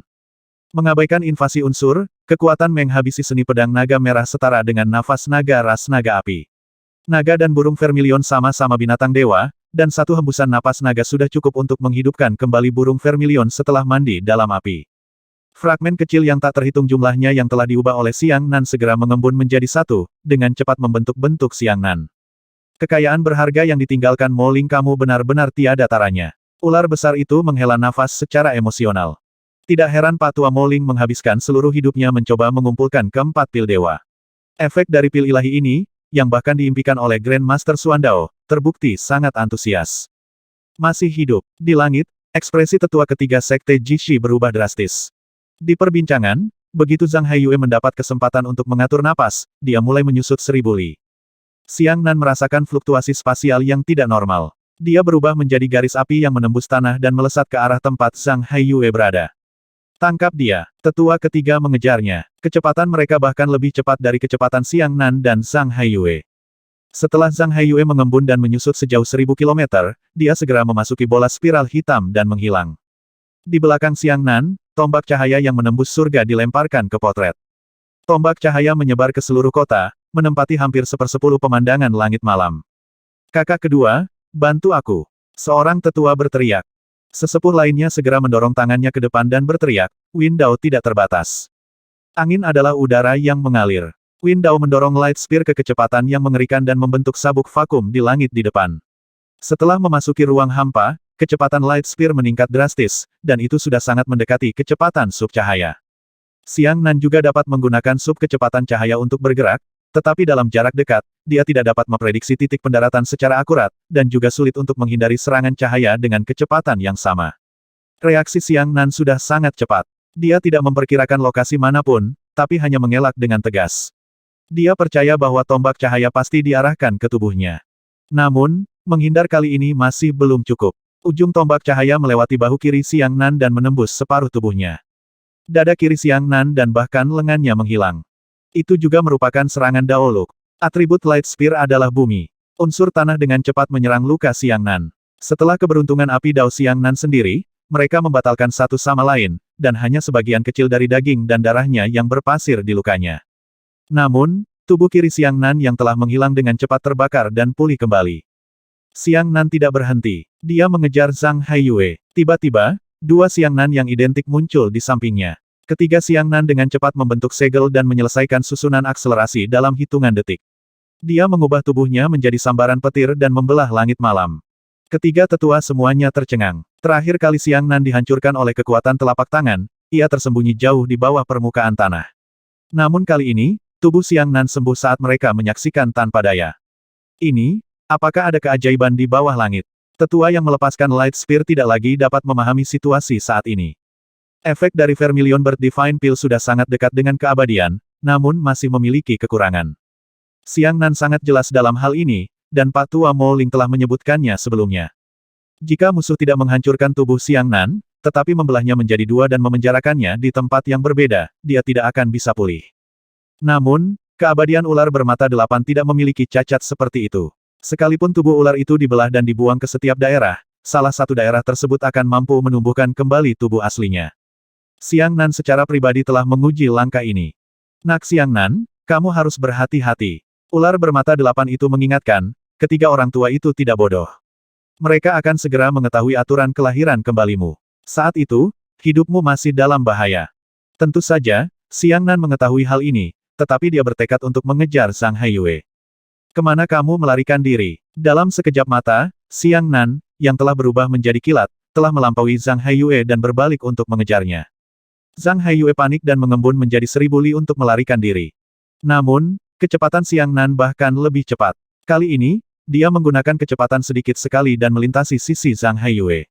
Dia kemudian meraih bahu Zhang Haiyue dari belakang. Bocah ini cukup kejam. Dia tahu bahwa setelah dicengkeram bahu Xiang Nan, seluruh lengannya akan meleleh. Dia segera mengambil keputusan. Dia benar-benar menerbitkan sehelai diperki dan memotong sebagian lengan kirinya yang tersisa. Kali ini, Xiang Nan mengambil tempat yang kosong. Zhang Haiyue mengayunkan lengannya yang patah ke dalam cincin penyimpanannya dan melompat ke dalam bola spiral hitam.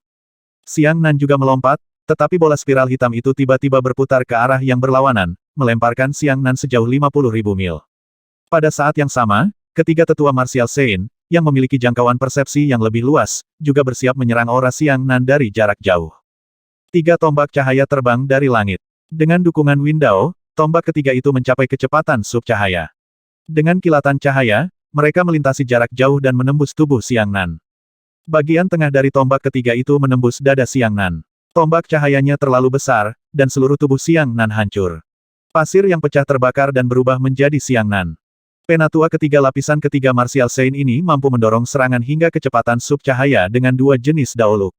Namun, Xiang Nan bisa mencapai kecepatan ringan penuh sendirian. Kedua avatar itu segera muncul, membentuk segitiga-tiga, membentuk segel dalam sekejap. Jangan mengira jika kamu menghabisiku, kamu akan bisa memaksakan keberadaan hewan observasi setan kecil dari sekte lain. Seperti yang aku katakan tadi, aku benar-benar siap. Selama aku mati, anggota lain akan langsung menghabisi hewan peliharaan iblismu tanpa bertanya kenapa. Hahaha, Xiang Nan, apakah kamu pernah bermain denganku?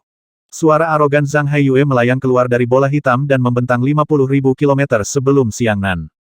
Di saat yang sama, Zhang Haiyue juga menendang kaki Ning Kong di belakangnya. Dia meramalkan bahwa Xiang Nan akan melakukannya dengan kecepatan tinggi, dan tendangan ini adalah pertahanannya. Namun, Xiang Nan tidak melakukannya. Dia baru saja selesai membentuk segel ketika kaki kosong Zhang Haiyue ditendang ke udara. Tolong aku. Saat melarikan diri dalam keadaan yang tenggelam, Zhang Haiyue mengejar tetua ketiga dan bersembunyi di belakang mereka. Pada saat ini, suara ledakan terdengar dari cakrawala. Suaranya menggelegar, dan awan yang bergetar menyebar. Setelah itu, kilatan cahaya tiba-tiba beberapa ribu mil jauhnya. Kemudian, lampu kilat tidak lagi bergerak dengan kecepatan cahaya, tetapi langsung berubah menjadi penerbangan dan melesat ke arah mereka sebagai seberkas cahaya yang kuat. Tetua ketiga berdiri di depan Zhang Haiyue dan memandang Xiang Nan dengan ekspresi serius.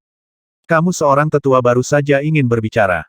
Bunuh dia. Zhang Haiyue berteriak dengan ganas, menunjuk ke arah Xiang Nan dan berkata, 3 tetua, cepat bunuh dia.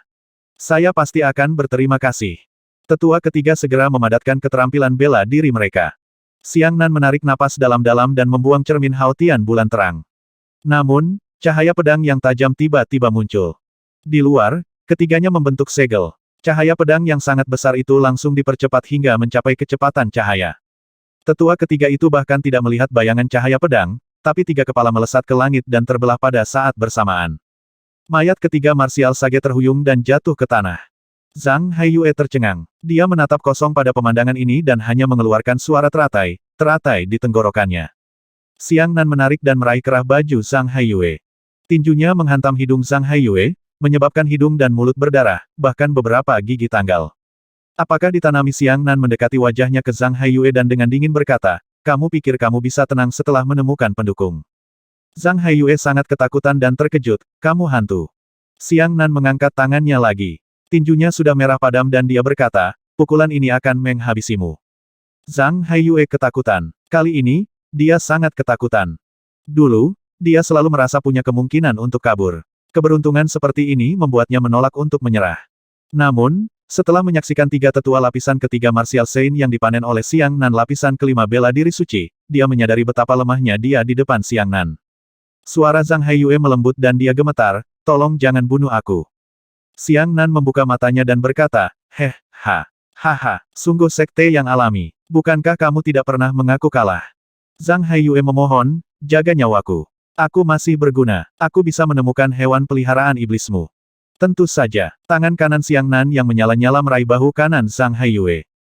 Seluruh lengan yang meleleh menjadi cairan, memercik dari langit, lalu berubah menjadi gas putih di malam hari. Jeritan Zhang Haiyue setajam kuku yang mencengkeram permukaan baja halus. Aku tidak akan menghabisimu, tapi itu tidak membuatmu merasa lebih baik. Zhang Haiyue adalah karakter yang kejam. Lengannya hancur, dan dia tidak mengutuk Xiang Nan. Zhang Haiyue bersedia mengaku kalah dan menjadi raja serta mengalahkan bandit. Dia memahami cita-cita ini dengan sangat baik. Di mana burung kecil itu? Xiang Nan bertanya. Saat dia berbicara, Xiang Nan memerintahkan Zhang Haiyue untuk membuka cincin penyimpanan dan mengambil beberapa barang darinya. Panduan pedang seni pedang naga merah ada di sana, tapi ratusan kristal ajaib telah hilang.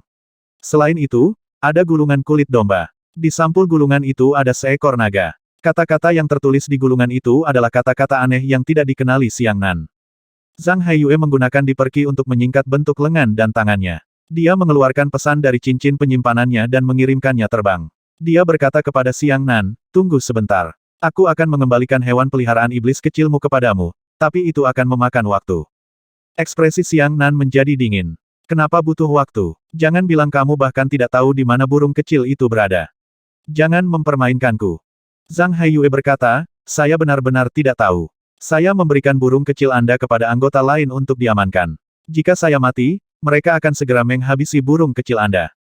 Tapi agar aku tidak digeledah orang lain, aku sengaja menyuruh mereka meletakkan burung kecilmu di tempat yang bahkan aku tidak mengetahuinya. Ini demi keselamatan. Apakah kamu pikir aku akan mempercayaimu? Kata Xiang Nan. Zhang Haiyue mengangkat bahunya, tidak masalah apakah kamu percaya atau tidak, karena kamu tidak punya pilihan lain. Xiang Nan bertanya, pesan apa yang baru saja kamu kirimkan? Zhang Haiyue berkata, kelompok yang membawa burung itu berpindah-pindah kapan saja. Mereka masih memiliki tugas lain yang harus diselesaikan, jadi jika saya ingin menemukan burung itu, saya harus menghubungi mereka terlebih dahulu dan menunggu balasan mereka. Xiang Nan mengangkat gulungan kulit domba itu dan berkata, apa yang tertulis di sini? Zhang Haiyue berkata, Yao Wen. Xiang Nan mengerutkan kening dan berkata budaya ras iblis sangat menyatu dengan ras manusia. Mereka juga menggunakan karakter manusia. Bagaimana bisa ada karakter iblis? Zhang Haiyue tertawa, terkadang saya bertanya-tanya apakah Anda adalah orang dari dunia ini. Sebelum iblis mempelajari budaya dari manusia, mereka memiliki karakter iblisnya sendiri. Namun, rune iblis telah menjadi rune rahasia ras iblis. Hanya garis keturunan bangsawan dari ras iblis dan tokoh tingkat tinggi yang dapat menggunakannya. Setan biasa memang telah menggunakan rune manusia sejak lama. Xiang Nan bergumam, jadi kata-kata dalam gulungan ini ada hubungannya dengan konspirasi. Zhang Haiyue berkata, saya akan memberitahu Anda dengan jelas, ya, tetapi Anda tidak perlu bertanya apa plotnya, karena saya tidak akan memberitahu Anda, itu tidak ada hubungannya dengan kebencian di antara kita. Xiang Nan tahu bahwa jika dia terus bertanya, dia mungkin tidak akan mendapatkan hasil apapun.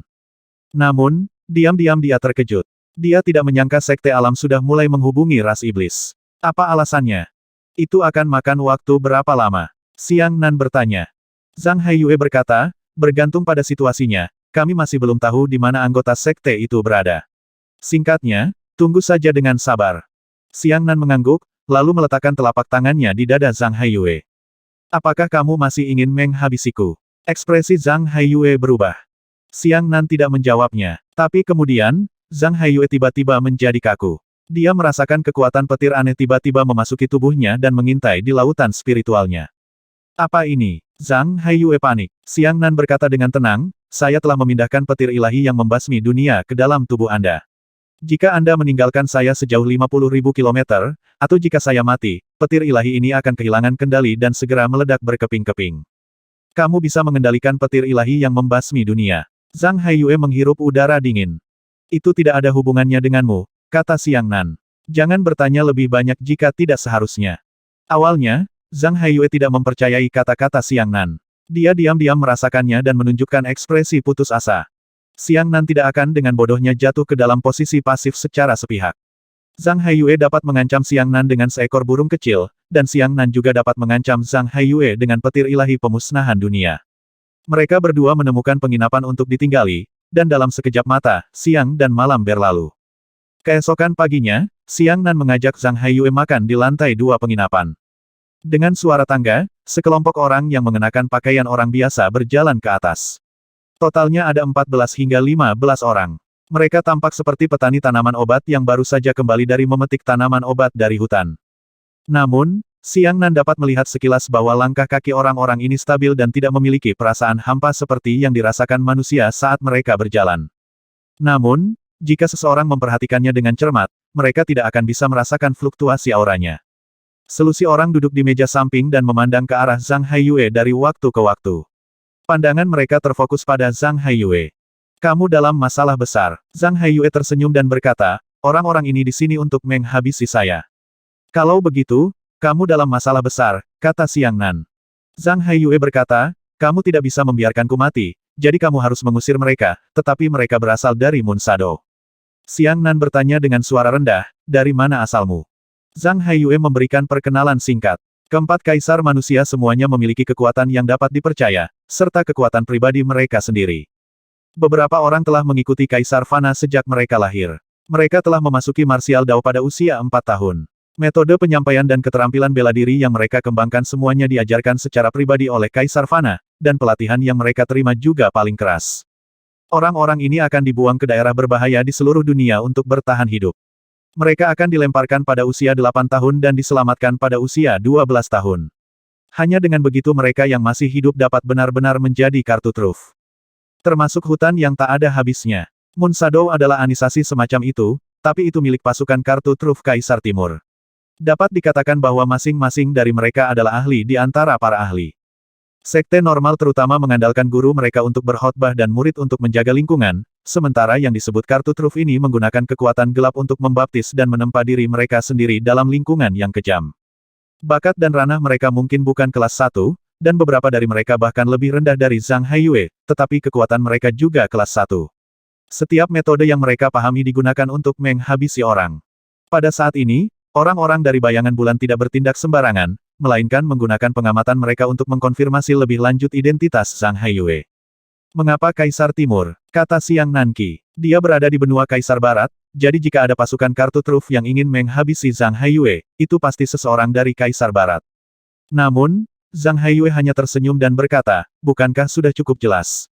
Xiang Nan tiba-tiba berkata, jadi kamu adalah orang dari benua Kaisar Barat. Zhang Haiyue pastilah tuan muda dari seorang tokoh tinggi di benua Kaisar Barat, itulah sebabnya dia dapat melakukan perjalanan dengan begitu bebas di benua Kaisar Barat. Dalam hal ini, tindakan Xuan Qingzu seharusnya dikoordinasikan oleh Zhang Haiyue. Bukankah ini setara dengan Zhang Haiyue yang hidup di benua Kaisar Barat? Sebelum Xiang Nan bisa berpikir terlalu banyak, orang yang telah berada di bayangan bulan selama lebih dari belasan tahun sudah berdiri. Apa yang kamu lakukan di Kaisar Timur? Xiang Nan bertanya dengan suara yang dalam, tangannya memegang gagang pedang. Zhang Haiyue mendengus, sesuatu yang Kaisar Timur tidak tahan. 4 kaisar tidak pernah ikut campur dalam rencana Sekte Alam, tetapi kali ini, Kaisar Timur secara pribadi mengirim anak buah Moon Shadow ke benua Kaisar Barat untuk menghabisi Zhang Haiyue. Dikombinasikan dengan kata-kata yang diucapkan pria berjubah hitam pada malam pertama pertempuran, Xiang Nan tahu bahwa kedatangan orang-orang ini kemungkinan besar terkait dengan pemuda 5 meridian di dalam sangkar. Lebih dari 10 bayangan bulan telah mengelilingi meja Xiang Nan. Adapun Xiang Nan, dia masih duduk berhadapan dengan Zhang Haiyue dan tidak bertindak gegabah. Zhang Haiyue berkata, sebaiknya kamu tidak menggunakan teknik pedang naga merah. Ada terlalu banyak manusia di sini. Mereka tidak bisa menahan fluktuasi unsur yang hebat. Bahkan jika kamu tidak menyerang mereka, suhu di udara cukup untuk mengubah semua manusia dalam radius beberapa puluh kilometer menjadi uap dalam sekejap. Terakhir kali Xiang Nan menggunakan jurus ini, ia masih berada di dalam penghalang istana Tuan Kota. Namun, tidak ada penghalang di sini, yang membawa banyak masalah bagi Xiang Nan. Salah satu anak buah Moon Shadow meletakkan tangannya di bahu Zhang Haiyue dan berkata, Zhang Haiyue. Saat mereka berbicara, mata Moon Shadow menatap Xiang Nan. Ancaman terbesar yang bisa mereka rasakan bukanlah Zhang Haiyue, tetapi seniman bela diri di depan mereka yang tampaknya hanya berada di tingkat pertama seni bela diri ilahi. Ini bukanlah penilaian yang dihasilkan oleh persepsi, tapi intuisi yang menakutkan. Apa sebenarnya yang Anda lakukan? Xiang Nan bertanya lagi. Xiang Nan pasti tidak ingin dijadikan pedang. Jika Zhang Haiyue ini benar-benar melakukan sesuatu yang membuat marah Tuhan dan manusia, bagaimana dia bisa membantunya menghadapi rakyat Kaisar Timur? Haruskah aku bertanya? Kata Zhang Haiyue. Orang dari Moon Shadow telah menarik tali dan mengikat Zhang Haiyue, mengawasi pergerakan Xiang Nan. Zhang Haiyue juga melihat ke arah Xiang Nan. Sampai orang-orang dari Moon Shadow mengikat Zhang Haiyue dan berjalan ke jendela untuk bersiap lepas landas, Xiang Nan masih minum di meja. Dia tidak mengangkat kepalanya untuk melihat ke arah Zhang Haiyue, tetapi berkata dengan acuh tak acuh, jangan coba-coba biarkan aku menyelamatkanmu, kecuali kamu jujur padaku. Aku, Xiang Nan, menangkapmu. Saya tidak menjadi petarung Zhang Haiyue Anda. Jangan lupa, Xiang Nanruo berkata penuh arti, 50.000 li. Zhang Haiyue menghela nafas dan berkata, menurut rencana awal, aku seharusnya pergi dari sini tadi malam. Aku tidak perlu bertemu siapapun dari Moon Shadow. Namun, karena kamu ingin tahu banyak, tunggu saja di sini 1 hari lagi. Kamu akan melihat apa yang ingin kamu ketahui. Xiang Nan berdiri dan menangkupkan tinjunya ke arah orang-orang dari Moon Shadow. Tuan-tuan, saya telah menyinggung perasaan Anda. Zhang Haiyue ini sekarang menjadi sandera saya dan tidak dapat dibawa pergi oleh Anda. Pemimpin bayangan bulan menoleh untuk melihat Xiang Nan. Dia berpikir sejenak dan mencoba bertanya, apakah kamu Xiang Nan? Xiang Nan mengangguk. Banyak bayangan bulan yang terkejut. Pemimpinnya berkata, Anda benar-benar menangkap Zhang Haiyue. Ini cukup mengejutkan. Apakah kamu terkejut? Zhang Haiyue tertawa, jika bukan karena Xiang Nan yang menangkapku, apakah menurutmu orang-orangmu dari Moon Shadow akan dapat menemukanku? Para ahli bayangan bulan segera ragu-ragu. Salah satu dari mereka merendahkan suaranya dan berbisik di telinga pemimpinnya, apa yang harus kita lakukan? Nan ini secara pribadi menyatakan perang terhadap sekte alam di seluruh dunia melalui Kaisar Nan. Kami tidak tahu seberapa dekat Xiang Nan ini dengan Kaisar Selatan. Jika kami membawa pergi Zhang Haiyue, apakah kami akan menyinggung Kaisar Selatan? Pemimpin itu ragu-ragu. Beri aku wajah. Xiang Nan menangkupkan tinjunya dan berkata, setelah saya mendapatkan apa yang saya inginkan, saya akan memberikan Zhang Haiyue kepada Yang Mulia Kaisar Timur secara gratis. Pemimpinnya berpikir sejenak dan meminta maaf kepada Xiang Nan, maaf, saya tidak dapat memenuhi permintaan Anda. Kita harus membawa pergi Zhang Haiyue ini. Saat pemimpin berbicara, anggota Moon Shadow lainnya segera menghunus pedang mereka tanpa ragu-ragu. Xiang Nan berdiri dan meraih pedang raksasa di tangannya, berkata saya tidak berniat menentang Kaisar Timur, tapi Zhang Haiyue ini sangat penting bagi saya. Saya hanya bisa menyinggung semua orang. Menyerang. Pemimpinnya sudah memutuskan untuk membawa pergi Zhang Haiyue apapun yang terjadi. Para anggota Moon Shadow segera menghilang. Mereka sangat cepat dan sangat pandai menyembunyikan diri. Sebelum Xiang Nan sempat bergerak, dia sudah menghindar 3 kali berturut-turut. Di lengan kiri, kaki kanan, tulang rusuk kiri, dan lehernya, terdapat beberapa luka kecil akibat pedang tajam yang menusuk kulitnya. Tentu, Xiang Nan berkata, mampu menyentuh kulitku, bayangan bulan memang pantas mendapatkan reputasinya. Xiang Nan telah menggunakan indera keenamnya yang kuat untuk memprediksi bahaya yang akan datang, namun dia masih belum bisa sepenuhnya menghindari serangan musuh. Naluri bertarung orang-orang ini luar biasa kuat. Sangat sedikit dari kita yang selamat dari serangan putaran pertama, kata pemimpin Moon Shadow dengan ekspresi serius. Kamu tidak buruk. Xiang Nan tahu bahwa orang-orang Moon Shadow juga sangat terkendali. Tak satu pun dari mereka menggunakan berbagai macam keterampilan bela diri, hanya mengandalkan keterampilan tempur mereka yang sengit.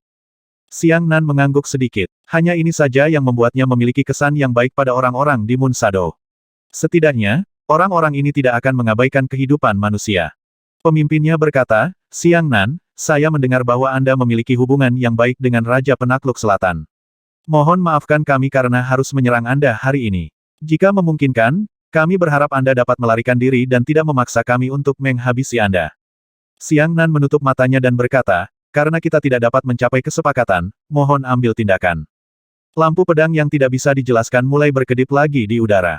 Lampu pedang ini datang dari arah yang tidak diketahui, tanpa peringatan apapun. Adapun Xiang Nan, dia menutup matanya saat menghadapi serangan sengit musuh, yang membuat penduduk Moon Shadow merasa sangat bingung. Namun, adegan selanjutnya membuat mereka tercengang. Tubuh Xiang Nan meluncur ke kiri. Kecepatannya tidak cepat, tapi dia tiba-tiba bergerak dan menunjuk anggota Moon Shadow di udara. Jari ini langsung menusuk tenggorokan anggota Moon Shadow. Setelah itu, Xiang Nan membalikkan tangannya dan menunjuk ke belakang dengan tangan kirinya, menunjuk ke anggota Moon Shadow yang lain. Tubuhnya melayang ke udara. Hampir pada saat yang sama ketika tangannya menunjuk, dia melompat ke udara dan tiba-tiba jatuh. Kakinya berlutut di udara, berlutut di bahu kedua anggota Moon Shadow, menekan mereka ke tanah. Di saat sebelumnya, orang-orang ini telah bersembunyi di udara dengan kecepatan yang sangat tinggi, ditambah dengan kemampuan penyembunyian mereka yang hebat, tidak menunjukkan garis apapun. Sekarang, dia dikendalikan oleh Xiang Nan dengan sangat presisi dan jelas. Tidak perlu bertengkar, kalian pergi. Sebelum ronde berikutnya dimulai, pemimpin sudah melambaikan tangannya dan memanggil semua anggota timnya kembali. Xiang Nan tersenyum. Pemimpinnya berkata, mereka bukan lawan Anda. Tidak ada gunanya bertarung lebih lama lagi. Saya tidak berbakat. Saya secara pribadi akan merasakan gerakan Tuan Xiang. Saat dia berbicara, pemimpin itu mengeluarkan riak yang tak terlihat. Riak-riak ini tidak muncul di udara, Tetapi apapun yang diselimuti oleh riak-riak tersebut dapat menghasilkan umpan balik dan kembali ke pemahaman pemimpin. Gerakan ini mirip dengan pikiran Xiang Nan, tetapi tidak sekomprehensif pikirannya. Dia sudah mengetahui setiap detail di sekelilingnya seperti punggung tangannya. Namun anehnya, baik pemimpin maupun Xiang Nan tidak menyerang, dan keduanya menundukkan kepala. Seolah-olah dia sedang memahami sesuatu dengan cermat. Dalam pengertian pemimpin, gelas anggur, piring, pengunjung di sekitarnya, meja dan kursi, dan bahkan bangunan utama penginapan menjadi sangat jelas di hatinya. Dia sedang menghitung. Xiang Nan berkata kepada ular di dalam hatinya, orang ini berbeda dengan bawahannya. Dia tidak percaya pada intuisi dan hanya menghitung secara akurat di dalam amplop. Dia mempengaruhi seluruh lingkungan, membentuk-bentuk angka di dalam hatinya. Lapisan ketujuh bela diri ilahi.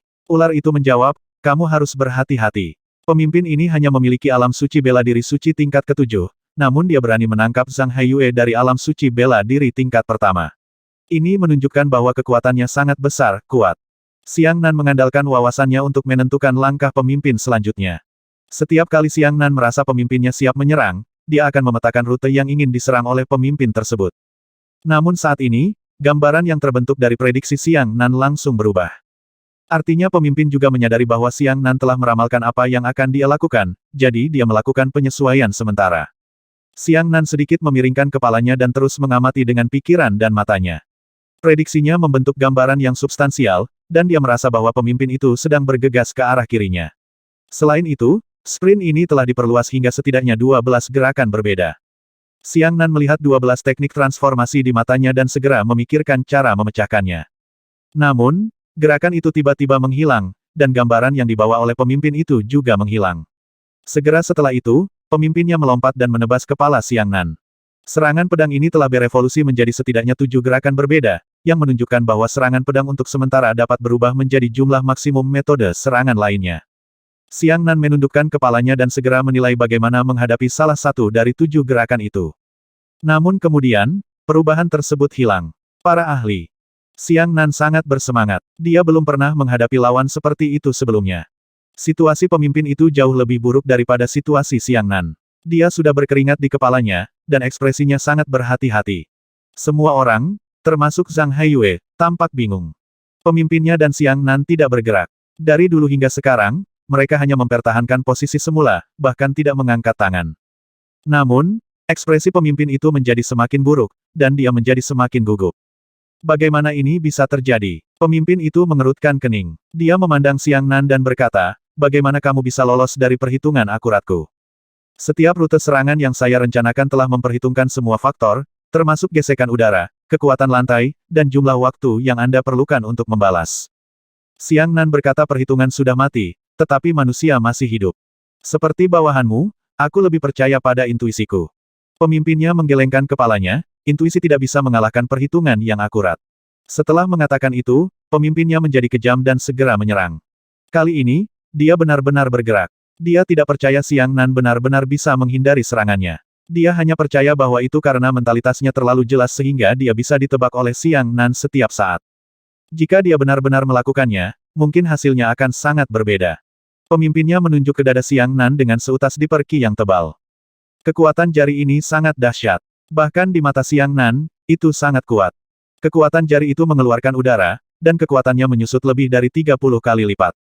Ini adalah kekuatan jari yang tampak aneh, karena kekuatan jari ini seharusnya memiliki diameter hampir 1 meter, namun kenyataannya, diameternya kurang dari 3 cm.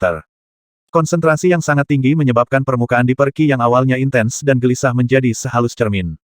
Sekilas terlihat seperti cermin yang ditarik menjadi mie. Seluruh cermin membiaskan sinar matahari tanpa perbedaan apapun, memungkinkan Xiang Nan melihat pantulan Zhang Haiyue dan yang lainnya di jari diperki. Xiang Nan segera mengelak. Namun, dia tahu bahwa kekuatan jari ini hanya digunakan untuk memaksanya bergerak. Serangan sebenarnya sang pemimpin adalah langkah selanjutnya. Benar saja, saat pemimpin melepaskan kekuatan jarinya, dia meluncur ke sisi kiri Xiang Nan. Pedang di tangannya dengan cepat menebas ke udara di sisi kiri Xiang Nan. Pada saat yang sama, saat Xiang Nan menghindari kekuatan jari, dia menghindar ke kiri dan menggunakan kepalanya untuk menerima serangan pedang pemimpinnya. Kekuatan jari yang halus seperti cermin diam-diam menembus dinding penginapan. Tidak ada ledakan. Bahkan di dinding kayu, tidak ada bekas luka bakar. Hanya sebuah lubang kecil yang tiba-tiba muncul, seolah-olah lubang itu pernah ada di dinding sebelumnya. Gerakan Xiang Nan bahkan lebih aneh lagi. Dia tidak secara langsung memblokir serangan pedang tersebut, melainkan menggunakan pedang besar untuk menebas ke udara di sebelah kanannya. Tidak ada orang di sana. Anehnya, pedang yang disambar pemimpinnya menghilang tanpa peringatan. Sebaliknya, ia muncul di sisi kanan Xiang Nan, seolah-olah sengaja bekerja sama dengan Xiang Nan. Namun, hanya pemimpinnya sendiri yang tahu bahwa dia telah memperkirakan gerakan bertahan Xiang Nan, jadi pedang ini tiba-tiba berbelok ke tengah kanan Xiang Nan. Hak itu adalah jalan yang harus diambil Xiang Nan saat menghindari pedang. Ding! Dengan pertukaran pukulan yang tajam, pedang itu bertabrakan, dan keduanya hancur pada saat yang bersamaan. Kamu telah mencapai langkah ketigaku. Pemimpin itu menyipitkan matanya. Pemimpin itu menunjuk lagi dan segera menghindar. Dia menghitung segalanya. Ketika dia menghitung bahwa Xiang Nan menghindari jari ini, dia masih harus bergerak ke kiri, karena Xiang Nan sedang memegang pedang di tangannya. Menghindari ke kiri akan membuat tubuhnya bergerak ke arah kompas, yang bermanfaat untuk mengacungkan pedang raksasa untuk melakukan serangan balik di tempat. Jadi, dia menghitung bahwa setelah Xiang Nan bergerak ke kiri, dia bersiap menggunakan pedangnya untuk menutup sisi kanan Xiang Nan. Arah tebasan ini adalah jarak yang tidak bisa dijangkau oleh pedang Xiang Nan. Namun demikian pula, pedang ini tidak mampu mengenai Xiang Nan, namun ia masih memiliki pukulan backhand. Ketika pedang ini hendak meleset, tiba-tiba pedang itu berputar secara horizontal dan memotong pinggang Xiang Nan. Kebetulan ketika Xiang Nan menggunakan pedang raksasa untuk memblokir arah pedang yang memanjang, badan pedang tersebut dapat menghindari lintasan peretasan pedang raksasa tersebut, meluncur ke badan pedang dan mengenai Xiang Nan. Semua ini masih ada dalam perhitungan kepala suku. Faktanya, hal itu belum terjadi. Namun, selama perhitungannya cukup akurat, dia bisa mengubah prediksi semacam ini menjadi kenyataan. Xiang Nan tidak mengelak ke kiri, tapi secara normal tidak mencapai setengah langkah ke kanan. Adegan ini membuat penonton yang hadir merasa bahwa kekalahan Xiang Nan sudah pasti. Xiang Nan memegang pedang di tangan, dan pemimpinnya di tangan kirinya. Jika dia meluncur ke kanan, pedang di tangannya tidak akan mampu mengenai pemimpinnya. Dia harus mengarahkan pedangnya untuk sementara ke tangan kirinya, atau metode paling langsung adalah dengan memutar. Namun, apakah itu melawan atau memutar ulang, itu akan memakan waktu tertentu. Saat ini, pemimpinnya bisa memukul Xiang Nan. Namun pada kenyataannya, pemimpin tersebut dikalahkan. Xiang Nan meluncur ke kanan yang kosong dan menekannya dengan satu tangan. Pedang pemimpin diam-diam muncul di pinggang Xiang Nan, diikuti satu tangan Xiang Nan, tangan itu ditekan oleh pedang di telapak tangan. Kamu telah mencapai langkah ke-6-ku. Wajah pemimpin itu dipenuhi keringat dingin. Sangat cepat, ekspresi Zhang Haiyue tegang. Dia melihat bahwa perilaku Xiang Nan normal, tetapi gerakan pemimpinnya secepat kilat. Benar-benar tidak dapat dipahami ketika pedang pemimpin ini tiba-tiba muncul di sana, tetapi sebenarnya pedang itu dipegang oleh Xiang Nan. Itu tidak mungkin. Pemimpinnya memandang Xiang Nan dengan kaget dan berkata, bagaimana kamu bisa menebak begitu banyak langkah untukku? Xiang Nan menunjuk ke bawah, saya tidak perlu mengikuti perhitungan Anda untuk menghitung tindakan Anda langkah demi langkah, karena saya mengandalkan intuisi saya. Saya bisa langsung menelusuri semua langkah Anda dan tahu bertahan di mana gerakan menghabisi Anda yang sebenarnya akan muncul. Itu tidak masuk akal, pemimpinnya berkata, kecuali dia adalah dewa, tidak ada yang bisa meramalkan apa yang akan terjadi di masa depan. Xiang Nan berkata, prediksi bukanlah kekuatan Tuhan. Dalam pertukaran keterampilan bela diri skala besar, kemampuan untuk memprediksi gerakan dan arah akan sangat berkurang. Serangan telapak tangan musuh seringkali sangat dahsyat. Tidak peduli bagaimana kamu meluncur, mustahil bagimu untuk menghindari area yang mengancamnya. Namun dalam pertarungan jarak dekat yang tepat ini, pesona Xiang Nan sudah cukup untuk membuatnya berdiri dalam posisi yang tak terkalahkan. Awam, tonton pertunjukannya. Ada banyak seniman bela diri lain di penginapan yang memperhatikan apa yang terjadi dan mengamati dari samping. Namun, di mata mereka, Xiang Nan dan pemimpinnya adalah orang awam. Pertarungan keduanya tidaklah indah, juga tidak bisa dikatakan mendalam dan mendalam, karena proses pertarungan keduanya sangat singkat dan membosankan. Namun, Zhang Haiyue dan yang lainnya dari Moon Shadow menatapnya seolah-olah mereka menderita pukulan psikologis yang parah. Itu merupakan pukulan besar bagi kepercayaan diri mereka. Aku terlalu jauh darimu. Pemimpinnya menghela nafas dengan enggan dan berkata, pencapaian tempurmu setidaknya 2 tingkat di depanku. Kata-kata ini menyebabkan anggota Moon Shadow menjadi lebih terkejut. Mereka belum pernah melihat orang kalah dalam pertarungan jarak dekat. Bahkan Kaisar Timur memuji kehebatan pertempuran pemimpin itu tanpa henti. Pemimpin itu menangkupkan tinjunya ke tangan Xiang Nan dan berkata, hanya hari ini saya akan tahu bahwa ada hari di balik langit. Terima kasih atas nasihat Anda, teman, untuk memperluas wawasan saya. Xiang Nan tersenyum tipis, kata-katamu terlalu berat. Pemimpinnya berkata, namun, saya tidak akan menyerah membawa Zhang Haiyue pergi. Tolong pindahkan temanmu ke udara. Saya ingin menggunakan keterampilan bela diri. Jika tidak, saya khawatir warga sipil yang tidak bersalah akan terlibat. Xiang Nan sangat gembira dan memuji, Tuan yang terhormat. Silakan. Pemimpin itu juga mengulurkan tangan kanannya. Adegan itu benar-benar bertepuk tangan. Angin kesatria hanya ada dalam cerita kuno. Semua orang mendambakan kata kesatria, tetapi dalam menghadapi hidup dan mati serta lingkungan hidup yang berbahaya, mereka semua menjadi mahakuasa. Sekarang setelah mereka secara pribadi menyaksikan dua seniman bela diri yang baik hati namun anggun, tali yang telah terkubur di hati setiap orang sejak kecil telah dicabut. Di langit, Xiang Nan menghadap pemimpinnya dari jauh. Pemimpin itu menangkupkan tinjunya dan berkata, izinkan saya memperkenalkan diri secara resmi. Bulan depan, Sun Dianxiong. Xiang Nan menangkupkan tinjunya, Idol Cloud Wild Crane, Xiang Nan. Silakan. Setelah Sun Dianxiong menyapanya, dia langsung menunjuk Xiang Nan dengan lebih dari 100 jari. Setiap jari seperti cermin, diameternya hanya 1 meter. Ini adalah keterampilan bela diri. Namun, teknik jari bukanlah keterampilan bela diri, dan cara memadatkan astral ki adalah keterampilan bela diri. Seorang seniman bela diri dapat meningkatkan kekuatan auranya untuk meningkatkan kekuatan jari-jarinya. Dalam keadaan normal, kekuatan jari berdiameter 1 meter kemungkinan akan menjadi 10 meter, 20 meter, atau bahkan lebih jika itu meningkatkan kekuatan di perki secara signifikan. Di sisi lain, Sun Dianxiong justru melakukan hal sebaliknya.